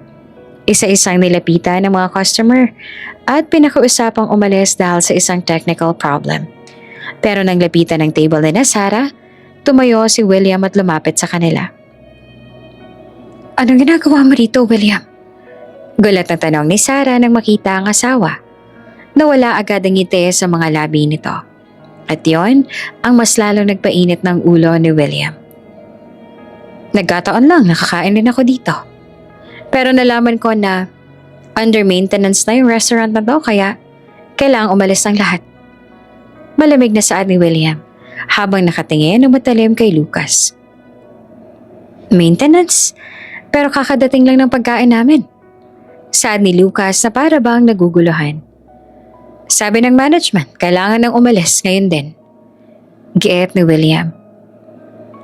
William, wag mo nga akong ipahiya dito. Alam kong ikaw ang may gawa nito. Sabi ni Sarah. Hindi ka na, Lucas. Sa iba na lang tayo kumain. Tumayo ang dalawa at lumabas. Akala ni William tapos na siya. Pero hindi niya mapigilan ang sarili. Sumunod siya sa kanila. Pumunta ang dalawa sa isang parke at bumili na lang ng street food. Doon sila naupo sa bench. Nagtatawanan pa rin habang kumakain ng fishball. Nakatitig lang si William mula sa loob ng kanyang kotse. Hindi niya maintindihan bakit mas masaya si Sarah sa fishball kasama ng doktor na yon kesa sa steak at wine na kaya niyang ibigay. Ano bang meron sa lalaking yan na wala ako? Tanong ni William sa sarili. Habang pinapanood niya sila, napansin niya yung paraan ng pakikinig ni Lucas kay Sarah. Nakatingin ito ng diretso sa mga mata ng babae. Tumatango at para bang interesado sa bawat kwento nito. Naaalala ni William ang sarili niya. Palagi siyang nakatingin sa tablet, sa phone o sa malayo kapag nagsasalita si Sarah. Isang matinding kirot ang naramdaman ni William sa kanyang dibdib. Hindi lang ito selos dahil sa ego. Ito yung unti-unting pagpapakita sa kanya ng katotohanan. Na sa loob ng 5 taon, naging bingi siya sa babaeng pinaka-importante pala sa buhay niya. Pero imbes na aminin ang pagkakamali, mas nanaeg ang kagustuhan niyang bawiin si Sarah sa anumang paraan. Hindi tumigil si William sa kakahabol sa dalawa. Kinabukasan, nalaman niya mula sa kanyang investigador na magkikita sina Sarah at yung doktor sa isang private coffee shop sa Tagaytay. Agad naman na nagmaneho si William habang binabaliwala ang mga traffic at ang mga tawag mula sa kanyang mga kliyente.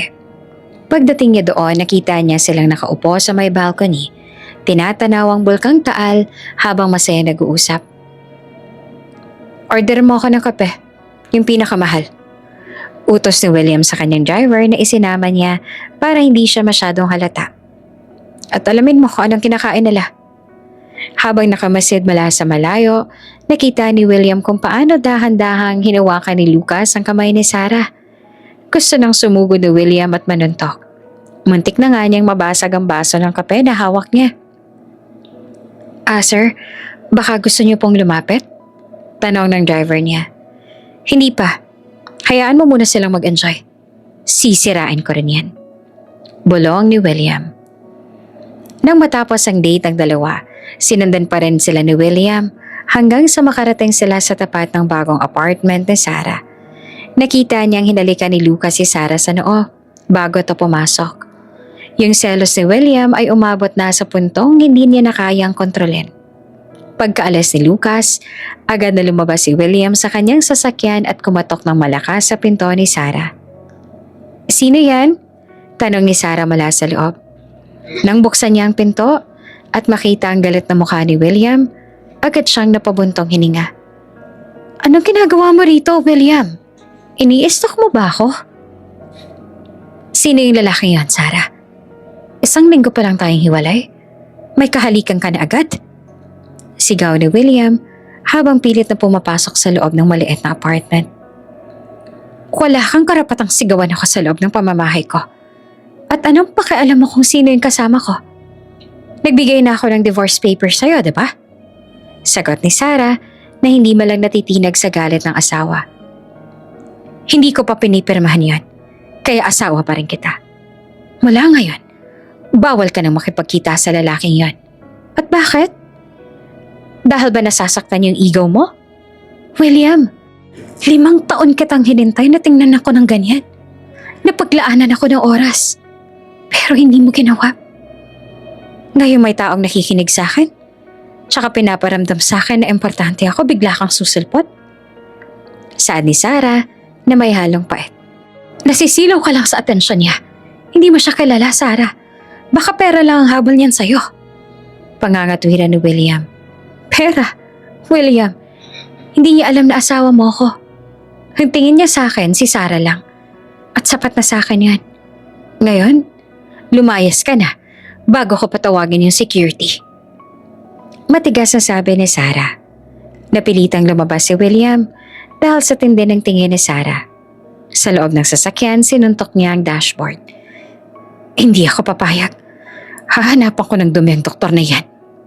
Tinawagan niyang muli ang kanyang investigator. I want everything about that doctor. His history, his family, his bank accounts.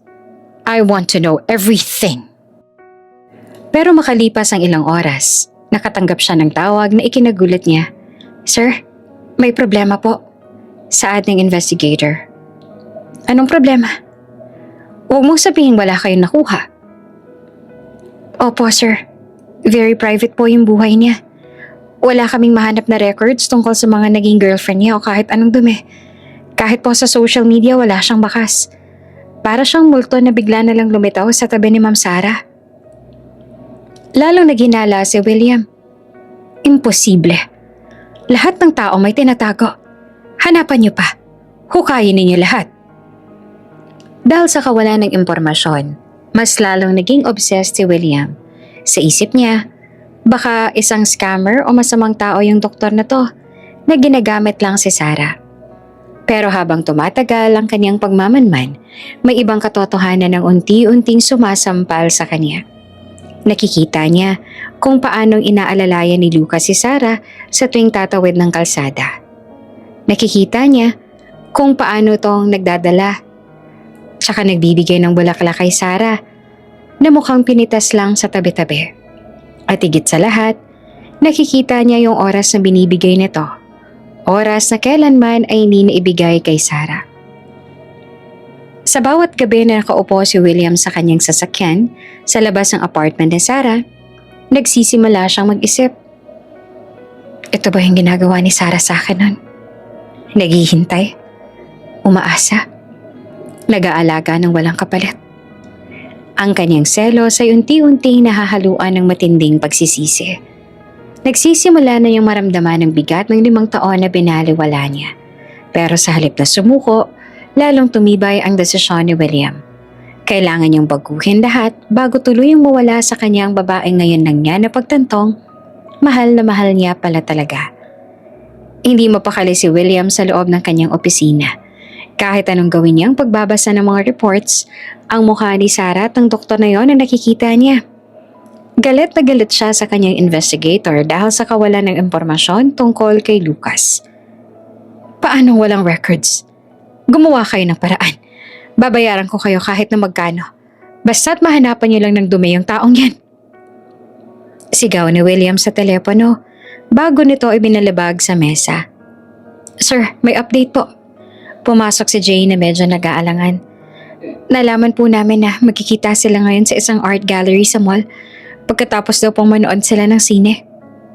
Agad na tumayo si William. Ihanda ang sasakyan. At Jane, tawagan mo yung may-ari ng mall na yun. Sabihin mo, bibilhin ko lahat ng ticket sa sinehan sa oras na papanooran nila. Gusto ko. Kaming 3 lang nandun. Pero sir, paano po yung ibang mga nanonood? Tanong ni Jane. Bayaran mo sila ng doble o triple. Wala akong pakialam sa gastos. Gawin mo lahat para walang ibang makapasok sa sinihing yon, kundi ako, si Sarah, at yung lalaking yon. Bulyaw ni William bago lumabas ang pinto. Pagdating sa mall, mabilis na kumilos sa mga tauhan ni William. Nagawa nilang harangan ng pinto ng cinema kung saan papasok sina Sarah at Lucas. Nang pumasok ang dalawa, nagulat sila dahil pagkalaki-laki ng sinihan pero wala silang kasabay.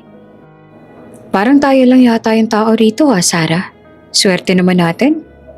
Narinig ni William na sabi ni Lucas habang nakaupo sila sa gitnang bahagi. Nakaupo naman si William sa bandang likuran habang nakasuot ng hood at salamin. Pinapanood niya ang bawat galaw ni Lucas. Nakikita niyang inaalok nito ng popcorn si Sarah at paminsan-minsan ay nagbubulungan sila tsaka tumatawa. Sa bawat tawa ni Sarah parang may kutsilyong sumasaksak sa puso ni William. Bakit sa akin hindi mo magawang tumawa ng ganyan? Bulong ni William sa sarili. Bakit sa loob ng 5 taon? Puro lungkot lang ang binigay ko sa'yo. Nagsimula na ang pelikula pero hindi yung screen ang pinapanood ni William. Nakatitig lang siya sa likod ng ulo ni Sarah. Napansin niyang sa tuwing natatakot si Sarah sa eksena, dahan-dahang humahawak ang kamay ni Lucas sa kamay ni Sarah para pakalmahin ito. Hindi na nakatiis si William. Tumayo siya at naglakad papaba patungo sa kinalalagyan ng dalawa. Hindi niyo ba alam na private screening to para sa akin? Malamig na saad ni William nang makarating siya sa tapat ng kanilang upuan. Nagulat si Sarah at agad na binitawan ng kamay ni Lucas. William? Sinusundan mo na naman ba kami? Sabi ko sa'yo, asawa pa rin kita, Sarah. Hindi mo pwedeng gawin yung mga ganitong bagay sa harap ko. Asik ni William habang nakatingin ng masama kay Lucas. Sino ka ba talaga? Kanina ka pang sumusulpot kung saan-saan. Tanong ni Lucas na para bang naiinis na rin. Kung asawa ka ni Sarah, bakit hinayaan mong makipaghiwalay siya sa'yo? At bakit kailangan mong gumamit ng pera para lang mang-istorbo ng date? Wala kang pakialam. At huwag mo akong kakausapin ng asawa ko ng ganyan. Sigaw ni William. Muntik niya nang sugurin si Lucas pero pinigilan siya ni Sarah. William, tama na. Nakakahiya ka na. Sigaw ni Sarah. Lucas, halika na. Hindi na tayo makakanood ng maayos dito. Mabilis nang lumabas ang dalawa at naiwan si William sa gitna ng madilim at bakanteng sinihan. Napaupo siya sa sahig habang hinahabol ang kanyang hininga. Doon lang niya naramdaman ng matinding pagod. Hindi pagod sa trabaho, kundi pagod sa pakikipaglaban sa isang bagay na siya rin naman ang sumira. Mahal ko siya. Pag-amin ni William sa sarili habang nakatakip ang mga kamay sa kanyang mukha. Ngayon ko lang na-realize na mahal ko pala talaga siya. Naaalala ni William ang lahat ng mga pagkakataong ipinagluto siya ni Sarah. Yung mga pagkakataong hinintay siya nitong makauwi. At yung mga sakripisyo nito para protektahan ang kanyang reputasyon. Lahat ng yon ay binaliwala niya dahil sa kanyang pride at ego. At ngayon, nakikita niya yung bunga ng kanyang kawalan ng pakialam. Naisip ni William na baka huli na ang lahat. Na baka yung doktor na yon ay hindi niya mahanapan ng dumi. At yung taong talagang karapat-dapat para kay Sarah. Pero sa kabila ng takot na yon, may isang bahagi sa kanya nagsasabing hindi siya pwedeng sumuko. Kailangan niyang patunayan kay Sarah na kaya niyang magbago, na kaya niyang maging asawa na matagal na nitong hinahanap. Hindi ko hahayaang mapirmahan yung mga papel na yun, Sarah. Panata ni William sa loob ng tahimik na sinihan. Gagawin ko lahat. Kahit lumuhod pa ako sa harap mo. Para lang mabawi kita. Ang selos na naramdaman niya ay naging isang matinding determinasyon. Pero bago lahat, kailangan muna ng harapin ang katotohanan. Na ang tunay na kaaway niya ay hindi yung doktor, kundi ang sarili niyang nakaraan at ang lamig ng puso niya. Hindi pa rin tumigil si William. Matapos ang eksena sa sinehan, lalong naging desperado si William. Pakiramdam niya ay naubusan na siya ng oras habang papalapit ang hearing para sa legal separation nila. Hindi na siya pumapasok sa opisina. Ang kanyang buong mundo ay umiikot na lang sa kung nasaan si Sarah at yung misteryosong doktor na yon. Sir, may bago po silang schedule. Ulat ng kanyang investigator sa telepono. Nasa isang exclusive resort po sila sa Laguna ngayon. Mukhang mag-overnight sila, sir. Ano? Overnight? Halos mabasag ang boses ni William sa galit. Ihandaan niyo ang chopper. Ngayon din. Sa loob ng chopper, hindi mapakali si William. Yung isiping magkasama sa isang resort sina Sarah at Lucas ay nagpapasikip sa kanyang dibdib. Pagdating sa resort, hindi na siya nag-aksaya ng panahon. Binili niya ang lahat ng bakanting villa na malapit sa villa ni Sarah para lang matiyak na walang ibang tao sa paligid nila. Nadatnan niya yung dalawa sa tabi ng pool. Nakasuot si Sarah ng isang simpleng white sundress, habang si Lucas naman ay nakasuot ng short at t-shirt. Nagtatawanan sila habang umiinom ng juice. Sige na, Sarah. Sabihin mo na sa akin. Kailan mo balak pirmahan yung huling document? Tanong ni Lucas. Narinig ito ni William mula sa pinagtataguan niyang halamanan. Malapit na, Lucas. Konti na lang, malaya na ako. Salamat talaga sa pagtulong mo sa akin sa panahong to. Hindi ko alam kung anong gagawin ko kung wala ka. Sagot ni Sarah sabay hawak sa braso ni Lucas. Hindi na nakatiis si William. Lumabas siya mula sa pinagtataguan niya. Ang kanyang mukha ay pulang-pula sa galit at selos. Hindi kailanman mangyayari yan. Hindi ka magiging malaya, Sarah. Sigaw ni William habang naglalakad patungo sa kanila. Nagulat ang dalawa. William? Hanggang dito ba naman? Paano mo nalaman na nandito kami? Ines na tanong ni Sarah. Kahit sa dulo pa ng mundo kayo magpunta, mahahanap ko kayo. At ikaw, doktor na walang kwenta, layuan mo ang asawa ko. Sigaw ni William sabay duro kay Lucas. William, tama na. Nakakahiya ka na talaga. Hindi mo ba maintindihan na tapos na tayo? Sigaw ni Sarah. Tumayo siya at humarang sa harap ni Lucas. Ano bang gusto mo? 5 taon mo akong binaliwala. 5 taon mong pinaramdam sa akin na basura ako sa buhay mo. Ngayon, bakit ayaw mo akong hayaang sumaya? Dahil mahal kita. Ngayon ko lang na-realize kung gaano akong katanga. Sigaw ni William sa unang pagkakataon ay umamin siya sa harap ni Sarah. Nagsiselos ako dahil binibigay niya lahat sa iyo ng pagkukulang ko. Nagsiselos ako dahil siyang nagpapatawa sa iyo. Pero baka nakakalimutan mo, asawa pa rin kita. Mahal? Ngayon mo lang sasabihin yan kung kailan iniwan na kita? Kung kailan pagod na ako? Tanong ni Sarah na lumuluha ng mga mata. Yung pag-ibig hindi lang yan sinasabi, William. Pinapadama yan. At sa loob ng 5 taon, si Lucas lang ang nakinig sa akin. Siya lang nagtanong kung okay lang ba ako.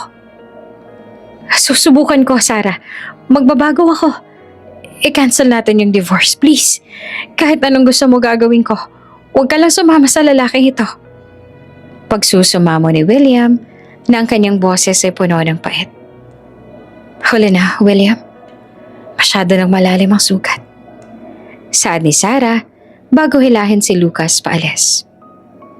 Naiwang nakaluhod si William sa damuhan ng resort. Pinapanood niya ang paglayo ng dalawa. Sa bawat hakbang ni Sarah papalayo sa kanya, pakiramdam niya ay dinudurog ang kanyang buong pagkatao. Ngayon niya naiintindihan ang tunay na kahulugan ng pagsisisi. Yung akala niya nasa kanya na lahat at ngayon niya lang napagtanto na yung pinakamahalagang kayamanan niya ay hinayaan niyang mawala dahil sa sarili niyang pride. Hindi ako susuko, Sarah. Bulong ni William sa gitna ng kanyang pagluha.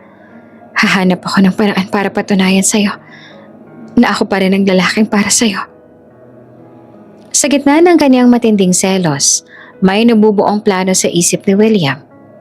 Kung hindi niya mahanap ang dumi ni Lucas, gagamitin niya ang huling alas niya. Ang katotohanan ng kanilang nakaraan at ang pangakong magbabago na kailanman ay hindi pa niya naipakita. Hindi na alam ni William kung paano pa yung gagawin niya. Bawat gabi ay parang parusa dahil hindi siya sanay na wala si Sarah sa kanyang tabi. Kahit pa dati sa kabilang kwarto lang to. Bawat sulok ng penthouse ay nagpapaalala sa kanya ng mga pagkukulang niya. Ang mga pagkain hindi niya tinikman, yung mga kwento na hindi niya pinakinggan, at yung mga luhang hindi niya pinunasan. Dahil sa sobrang desperasyon, naisipan ni William na puntahan muli ang apartment ni Sarah. Pero bago siya bumaba ng sasakyan, nakita niya yung pamilyar na kotse ni Doc Lucas na huminto sa tapat. Nakita niyang bumaba ang dalawa. May dalang mga shopping bags at masaya nagtatawanan. Hanggang kailan mo ba ako papahirapan, Sarah? Bulong ni William habang nakahawak ng mahigpit sa manibela. Sinundan niya ang dalawa hanggang sa pumasok sila sa loob ng apartment. Hindi siya umalis. Naghintay siya sa labas ang halos 3 oras. Bawat minutong lumilipas ay parang kutsilyong sumasaksak sa kanya. Habang iniisip kung anong ginagawa ng dalawa sa loob, sa isip niya, baka ito na yung katapusan ng lahat. Baka pumirma na si Sarah sa huling dokumento. Nang lumabas si Lucas, agad na hinarang ni William ang sasakyan nito gamit ang kaniyang mamahaling sports car. Mabilis na bumaba si William at kumatok ng marahas sa bintana ni Lucas. Lumabas ka dyan! Mag-usap tayo! Lalaki sa lalaki! Sigaw ni William. Bumaba naman si Lucas. Kalmado pa rin ang mukha pero bakas ang inis. Ano na naman ba to, William? Hindi ka ba talaga titigil? Nakakaabala ka sa buhay ni Sarah. Wala akong pakialam kung maabala siya. Ang sakin lang, layuan mo siya. Sabihin mo sa akin, magkano bang kailangan mo para iwanan mo ang asawa ko? 1 milyon? 10 milyon? 1 bilyon? Sabihin mo lang ang presyo mo. Buliaw ni William habang kinukuha ang kanyang checkbook. Tumawa ng mahina si Lucas. Akala mo ba lahat ng bagay sa mundo mabibili na ng pera? Yan ang problema sa'yo, William. Masyado ka nakatingala sa yaman mo. Kaya hindi mo nakikita yung mga tao nasa paligid mo. Hindi mo nakita yung halaga ni Sarah hanggang sa mawala siya. Wala kang karapatang pangaralan ako at hindi mo siya kilala gaya ng pagkakakilala ko sa kanya. Sigaw ni William na handa ng manuntok. Talaga? Kilala mo ba siya? Alam mo ba kung anong paborito niyang kanta? Alam mo ba kung bakit siya umiiyak tuwing umuulan? O kung anong pangarap niya bago kanya pinakasalan? Sunod-sunod na tanong ni Lucas. Natigilan si William. Wala siyang maisagot. Sa loob ng 5 taon, wala siyang alam tungkol sa mga maliliit na detalye ng buhay ni Sarah dahil masyado siyang nakafocus sa sarili niya. See? Wala kang alam. Patuloy ni Lucas. Kaya huwag kang magtaka kung bakit siya sa akin lumalapit. Dahil ako, binibigyan ko siya ng halaga na hindi mo na ibigay. Hindi ako papayag na mapunta siya sa'yo. Gagawa ko ng paraan. Saad ni William na ang boses niya gumagaralgal dahil sa halo-halong selos at pagsisisi. Gawin mo ang gusto mo, William. Pero tandaan mo, ang puso ni Sarah, hindi lang isang kumpanya na pwede mong i-hostile takeover. Kailangan mong paghirapan yung tiwala niya. Kung kaya mo pa. Huling sabi ni Lucas bago sumakay sa kotse at iwan si William na nakatayo sa gitna ng kalsada. Bumalik si William sa kanyang sasakyan pero hindi siya umalis. Nakatingin lang siya sa bintana ng apartment ni Sarah kung saan nakabukas pa yung ilaw. Doon niya naramdaman ang pinakamasakit na realization sa lahat, na sa laban na to, hindi yung doktor ang kalaban niya. Yung kalaban niya yung 5 taon na binaliwala niya. Naisip ni William lahat ng mga anniversary na lumipas na hindi malang binati si Sarah. Naalala niya yung mga dinner na pinaghirapan ni Sarah, pero tinapon niya lang. Yung bawat pang-deadman na binigay niya ay parang isang pako na ibinuon niya sa sarili niyang kabaho. Sarah, patawarin mo ko. Hikbe ni William habang nakasandal ang ulo sa manibela. Sa gitna ng kanyang pag-iyak, isang desisyon ang nabuo sa kanya. Hindi na siya gagamit ng pera. Hindi na siya gagamit ng kapangyarihan. Haharapin niya si Sarah bilang ang lalaking nagkamali at gustong magsimula ulit. Pero bago yon, kailangan muna niyang malaman ang isang mahalagang bagay na matagal niya nang kinalimutan. Kung paano maging isang tunay na asawa. Hindi na nakapaghintay si William hanggang sa susunod na araw. Sa sobrang bigat ng dibdib niya, bumalik siya sa pinto ng apartment ni Sarah at kumatok ng mahinahon. Hindi gaya ng dati na parang gigibain niya ang pinto. Nang magbukas ang pinto, bakas ang pagod sa mukha ni Sarah. William, gabi na. Ano na naman ba to? Hindi ba kakatapos niyo lang umeksena ni Lucas sa labas? Sarah, please. Kahit 5 minuto lang Hayaan mo ako magsalita na hindi tayo nag-aaway. Pagmamakaawa ni William. Ang kanyang boses ay wala ng bakas ng kayabangan. Bumuntong hininga si Sarah at binuksan ng malaking pinto. Sige, pasok ka. Pero 5 minuto lang. Naupo si William sa maliit na sofa ni Sarah. Pinagmasan niya ang paligid. Simple lamang ang apartment pero ramdamang init ng isang bahay. Malayo sa lamig ng kanyang penthouse. Sarah, na-realize ka na lahat. Napakawalang kwenta kong tao. Panimula ni William habang nakayuko. 5 taon mo akong minahal ng totoo pero binaliwala kita dahil sa pride ko. Akala ko sapat na binibigyan kita ng pera tsaka magandang buhay. Pero nung makita ko yung kayo ni Lucas, nung makita kitang tumatawa sa piling niya, doon ko lang naintindihan na yung oras tsaka atensyon na hindi ko na ibibigay sa'yo. Yun palang pinaka-importante. Ngayon mo lang na-realize yan, William. Ngayon nakahanap na ako ng taong kaya akong pakinggan. Sad ni Sarah na pilit pinapatigas ang kanyang puso. Nagsiselos ako, Sarah. Sobra. Halos mabaliw ako sa tuwing iniisip kong hahawakan ka niya o papasayahin ka niya sa paraang hindi ko nagawa. Pero higit sa selos, natatakot ako. Natatakot ako na tuluyan mo akong burahin sa buhay mo. Saad ni William. Tumayo siya at dahan-dahang lumapit kay Sarah.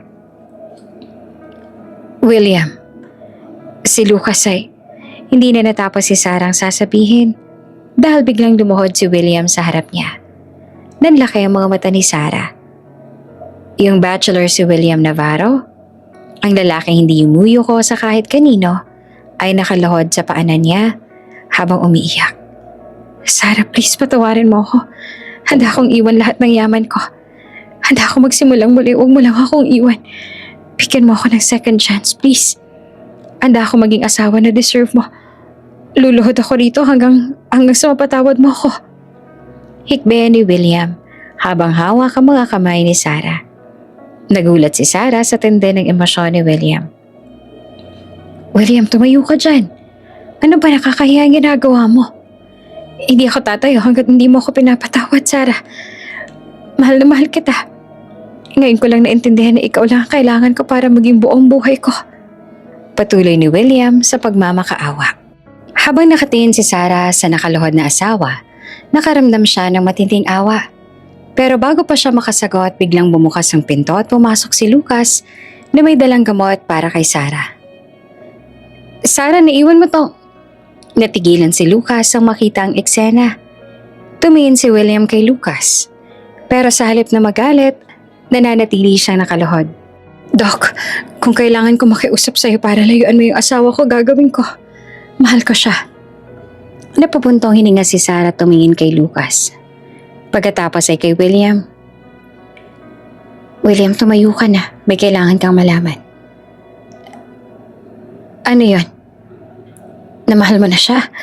Napipirmahan mo na yung divorce papers? Tanong ni William na puno ng takot.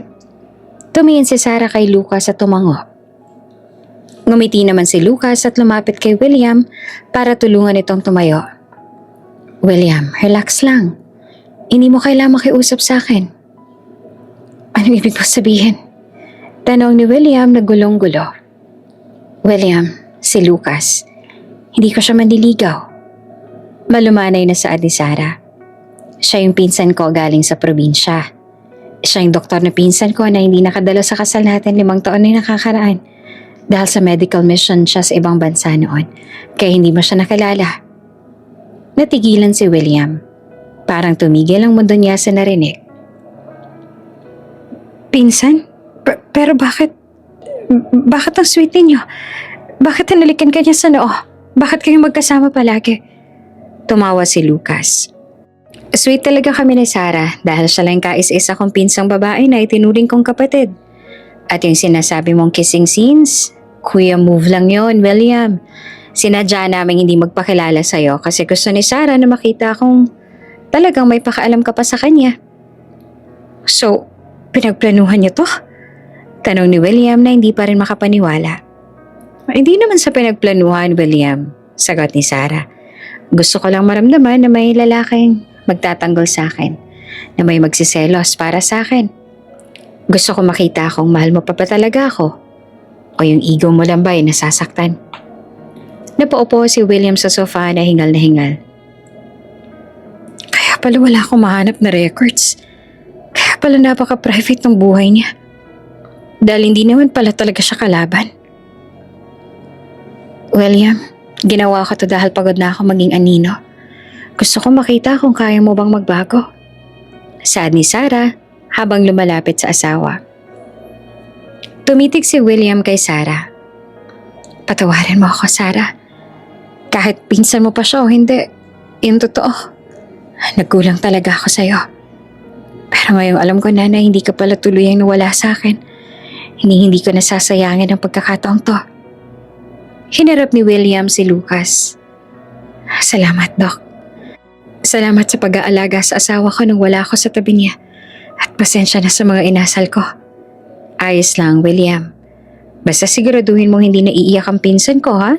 Kundi ako mismo maglalayo sa kanya sa'yo ng tuluyan. Babala ni Lucas nang may ngiti. Naiwang mag-isa sina William at Sarah sa loob ng apartment. Yung tensyon na namamagitan sa kanila sa loob ng 5 taon ay para bang unti-unting natutunaw. Pero alam ni William na hindi sapat yung isang gabi para mabura ang lahat ng sakit. Kailangan niyang patunayan na yung luhod at sorry niya ay hindi lamang para sa gabing iyon, kundi para sa buong buhay niya. Bigyan mo ako ng isa pang pagkakataon, Sarah. Hayaan mong ligawan kitang muli. Bulong ni William habang hawak ang mukha ni Sarah. Pag-iisipan ko, William. Sagot ni Sarah na may bahid ng ngiti. Pero sa ngayon, kailangan mong patunayan na seryoso ka. Pagkatapos ng gabing yon sa apartment, hindi na binalikan ni William ang kaniyang dating gawi. Ang lalaking dating hindi makausap dahil sa sobrang busy sa trabaho ay biglang nagbago. Kinabukasan, imbes na sa opisina dumiretso, pumunta si William sa isang flower shop at personal na pumili ng mga paboritong bulaklak ni Sarah. Mga sunflower na dati hindi niya lang alam na gusto nito. Nagmaneho siya patungo sa apartment ni Sarah at matyagang naghintay sa labas. Nang lumabas si Sarah para pumasok sa kanyang maliit na flower shop business na sinimulan niya matapos silang maghiwalay, nagulat siya na makita ang asawa na nakasandal sa kotse nito. Good morning, Sarah. Nakangiting bati ni William. Para sa'yo. At eto rin, nagdala ako ng mainit na kape at breakfast. Tiningnan ni Sarah ang mga bulaklak at ang pagkain. William, anong ginagawa mo rito? May meeting ka, diba? Ibinigay ko na kay Mark yung mga schedule ko ngayong umaga. Mas importante ka, Sarah. Hayaan mo akong ihatid ka sa shop mo. Pakiusap ni William. Sa loob ng sasakyan, hindi na gaya ng dati na tahimik at nakatitig si William sa kanyang tablet. Ngayon ay panay ng tanong niya kay Sarah. Kamusta ang tulog mo? Masarap pa yung kape. Kung gusto mo, pwede kitang tulungan sa shop mo mamaya. William, may trabaho ka, tsaka hindi ka bagay sa flower shop ko, no? Puno ng lupa yun, tsaka gunting. Biro ni Sarah. Bagay ako kahit saan. Basta't andan ka, Sarah. Seryoso ako sa sinasabi ko. Gusto kong bumawi sa 5 taon na sinayang ko sa atin. Seryosong saad ni William habang hawak ang kamay ni Sarah sa tuwing humihinto ang sasakyan. Sa buong linggong yon, naging rutina ni William ang manligaw. Hindi niya ginagamit ang kanyang yaman para bumili ng mga mamahaling bagay. Sa halip ay ibinigay niya ang kanyang oras. Pumupunta siya sa shop ni Sarah para tumulong mag-ayos ng mga bulaklak kahit wala naman siyang alam doon. Minsan, siya pang nagde-deliver ng mga order kahit pinagtitinginan siya ng mga tao dahil sa kanyang mamahaling suot. Isang hapon, habang nag-aayos sila ng mga rosas, biglang dumating si Lucas. Napatingin si William sa kanya, pero sa pagkakataong to ay wala ng galit.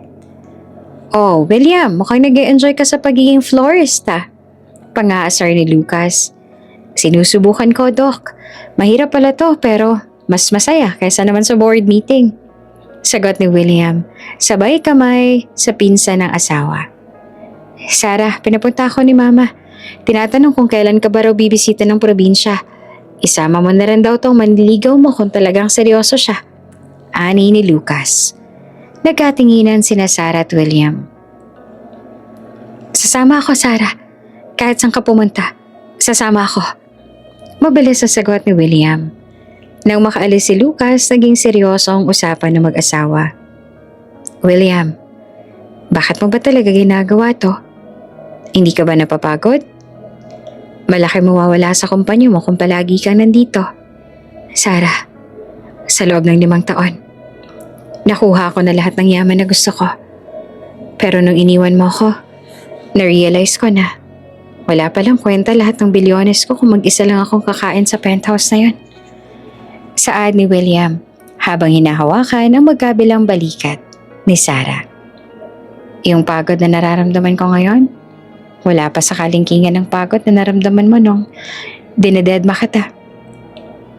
Gusto kong malaman mo na hindi lang to dahil sa selos o dahil sa nalaman ko yung tungkol kay Lucas. Ginagawa ko to dahil mahal kita at ayaw kitang mawala.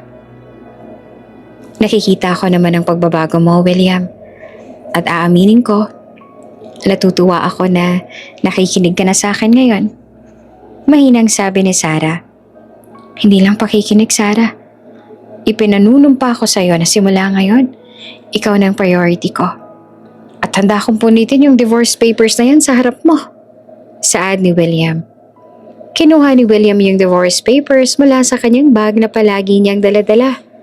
Sa harap ni Sarah, dahan-dahan niya itong pinunit sa maliit na peraso. Wala nang divorce na magaganap, Sarah. Yung gusto ko, bagong simula. Napaluha si Sarah.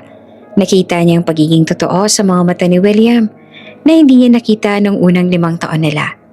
Yung lalaking dati ay parang bato, ngayon ay nagpapakita na ng tunay na emosyon. Sige, William, bibigyan kita ng pagkakataon. Pero hindi tayo babalik sa dati. Bubuo tayo ng bago. Saad ni Sarah. Yumakap ng mahigpit si William kay Sarah. Pangako, hindi mo na muling mararamdaman na mag-isa ka. Maraming salamat, Sarah. Maraming salamat sa pangalawang pagkakataon. Sa mga sumunod na araw, mas lalong naging matatag ang kanilang samahan. Hindi na sila basta mag-asawa sa papel. Nagsimula na silang maging magkaibigan at magkasintahan. Natuto si William na magluto para kay Sarah. At si Sarah naman ay unti-unti nang ibinabalik ang kanyang buong tiwala sa asawa. Napagtanto ni William na ang tunay na tagumpay ay hindi nasusukat sa laki ng bank account, kundi sa laki ng pagmamahal na kayang ibigay at tanggapin mula sa taong pinakamahalaga sa iyo. At para kay William Navarro, si Sarah ang kanyang pinakamalaking investment na hindi niya nahahayaang malugi ulit. Ito ang araw na pinakahihintay ni William. 1 buwan matapos siyang punitin yung mga divorce papers, nagpa siyang gumawa ng isang malaking hakbang. Hindi ito tungkol sa negosyo o sa kumpanya, kundi tungkol sa pagtatama ng lahat ng mali sa nakaraan nila ni Sarah. Inarkila ni William ang parehong simbahan kung saan sila unang kinasal, 5 taon na ang nakakalipas. Pero sa pagkakataong to, hindi to dahil sa iskandalo. Walang media, walang mga business partners na hindi naman nila kilala, at walang halong pagpapanggap. Yung mga naroon lang ay si Lucas, pamilya ni Sarah, at ilang malalapit na kaibigan na naging saksi sa pagbabago ni William. Sa loob ng bridal suite, nakaupo ulit si Sarah sa harap ng salamin. Pero sa pagkakataong to, hindi mapawi yung ngiti sa kanyang mga labi. Ang kanyang mga mata ay nanginginig na sa saya. Malayo sa lungkot na naramdaman niya noong unang beses siyang naging bride. Gosh, Sarah, sabi ko naman sa'yo mahal ka talaga ni William. Tingnan mo ngayon, siya pa yung nagmamakaawa para sa renewal of vows na to. Saad ni Monica na naging bridesmaid ulit. Sobra siyang bumawi, Monica. Sa loob ng 1 buwan, hindi niya ako hinayaang matulog nang hindi niya tinatanong kung kamusta ang araw ko. Yung William na nakilala ko noon, parang ibang tao na siya ngayon. Masayang sagot na sabi ni Sarah. Samantala sa altar nakatayo si William. Kanina pa siyang pabalik-balik ng lakad at halatang kinakabahan. Panay ang ayos niya sa kanyang tuxedo at tingin sa kanyang relo. William, kumalma ka nga. Mas mukha kang kabado ngayon kaysa noong unang kasal niyo ah. Biro pa ni Lucas na tumayo na ngayon bilang isa sa mga saksi. Iba kasi to, Lucas. Ngayon, alam ko ng halaga ng babaeng maglalakad sa aisle na yan. Dati wala naman akong pakaalam. Ngayon, baka himatayin pa nga ako sa sobrang excitement. Pag-amin ni William habang pinupunasan ng pawis sa noo. Tumunog ang music. Yung pinto ng simbahan ay dahan-dahang bumukas. Doon ay tumambad si Sarah. Suot ang isang simpleng puting gown na mas lalong nagpalitaw ng kaniyang ganda. Sa pagkakataong to, hindi na tumingin sa malayo si William. Ang kanyang mga mata ay nakapako lamang kay Sarah, habang ito ay naglalakad papalapit. Habang naglalakad si Sarah, hindi napigilan ni William ang mapaluha. Naaalala niya kung paano niya dinededma ang babaeng ito noon. Ngayon, bawat takbang ni Sarah ay parang musika na sa pandinig niya. Nang makarating si Sarah sa harap niya, kinuha ni William ang kamay nito at hinlika ng buong pagmamahal. You look beautiful, Sarah. I'm so sorry for making you wait for 5 years. Bulong ni William bago sila humarap sa pare. Nagsimula ang seremonya ng renewal of vows. Nang dumating ang oras ng palitan ng sumpa, hinawakan ni William ang 2 kamay ni Sarah at tumingin ng diretso sa kanyang mga mata. Sarah, 5 taon na yung nakalipas ang mga ako sa harap ng altar na to. Pero hindi ko yan tinupad. Naging asawa mo lang ako sa papel. Panimula ni William na gumagaral-gal ang kanyang boses. Patawarin mo ako. Sa bawat gabi na hinintay mo ako. Sa bawat pagkain na hindi ko tinikman. At sa bawat pagkakataon na ipinaramdam ko sa'yo na hindi ka importante. Ngayon, sa harap ng Diyos at ng mga mahal natin sa buhay, ipinapangako ko na ikaw na ang magiging sentro ng mundo ko. Hindi na ako magdadedma. Pakikinggan kita. Aalagaan kita. At mamahalin kita hanggang sa huling hininga ko. Mahal na mahal kita. Sarah Navarro. Naiyak naman si Sarah sa narinig. Kinuha niya yung mic at sumagot din. William, mahal kita simula pa nung una. Kahit ng mga panahong dinededma mo lang ako. Minahal pa rin kita. Kaya ako nanatili. Salamat dahil hindi ka sumuko nung akala mo mawawala na ako. Salamat dahil natuto kang makinig at magbago. Handa akong kalimutan lahat ng sakit ng nakaraan para sa bago nating simula. Mahal din kita, William. Nagpalitan sila ng bagong singsing. Mga singsing na simbolo ng kanilang pangalawang pagkakataon. I now pronounce you husband and wife. Again. You may now kiss your bride. Saad ng pare. Sa pagkakataong ito, hindi na sa noo humalik si William. Binuhat niya si Sarah at binigyan ng isang matamis at matagal na halik sa labi habang nagpapalakpakan lahat ng tao sa loob ng simbahan. Masayang-masaya si Lucas na nakatingin sa kanyang pinsan. Pagkatapos ng kasal, nagkaroon ng isang simpleng garden reception. Walang masyadong bonggang pakulo. Puro lang tawanan at kwentuhan. Nakaupo ang dalawa sa isang table, magkahawak kamay habang pinapanood ang paglubog ng araw. Alam mo, Sarah, kung hindi ka nagbigay ng divorce papers na yan, baka hanggang ngayon di pa rin tayo nagpapansinan. Saad ni William habang inaayos ang buhok ni Sarah. Minsan talaga kailangan ng matinding gising para malaman mong halaga ng meron ka. Sagot ni Sarah sabay sandal sa balikat ng asawa. Hindi na ako matutulog ulit. Sarah, simula ngayon bawat gising ko, ikaw nang unang-una kong pahahalagahan. Pangako ni William. Umalis sila sa reception ng maaga. Hindi sila sumakay sa magarbo nilang sasakyan, kundi naglakad lang sila sa dalampasigan malapit sa resort. Ang lalaking dati walang oras sa kahit ano ay para bang nahanap ang tunay niyang kayamanan sa simpleng paglalakad kasama ang asawa niya. Sarah, tawag ni William. Gusto mo ba ng tsaa pag uwi natin? Ako naman ang magtitimpla para sa'yo. Nakangiting tanong ni William. Tumawa si Sarah at niyakap ang asawa. Gusto ko yan, William. Gustong gusto ko. Ang sabi nila ang divorce papers daw ay simbolo ng katapusan ng pagsasama. Pero para kina William at Sarah, ang divorce papers na yon ay naging tulay para maayos ang pagsasama nilang dalawa.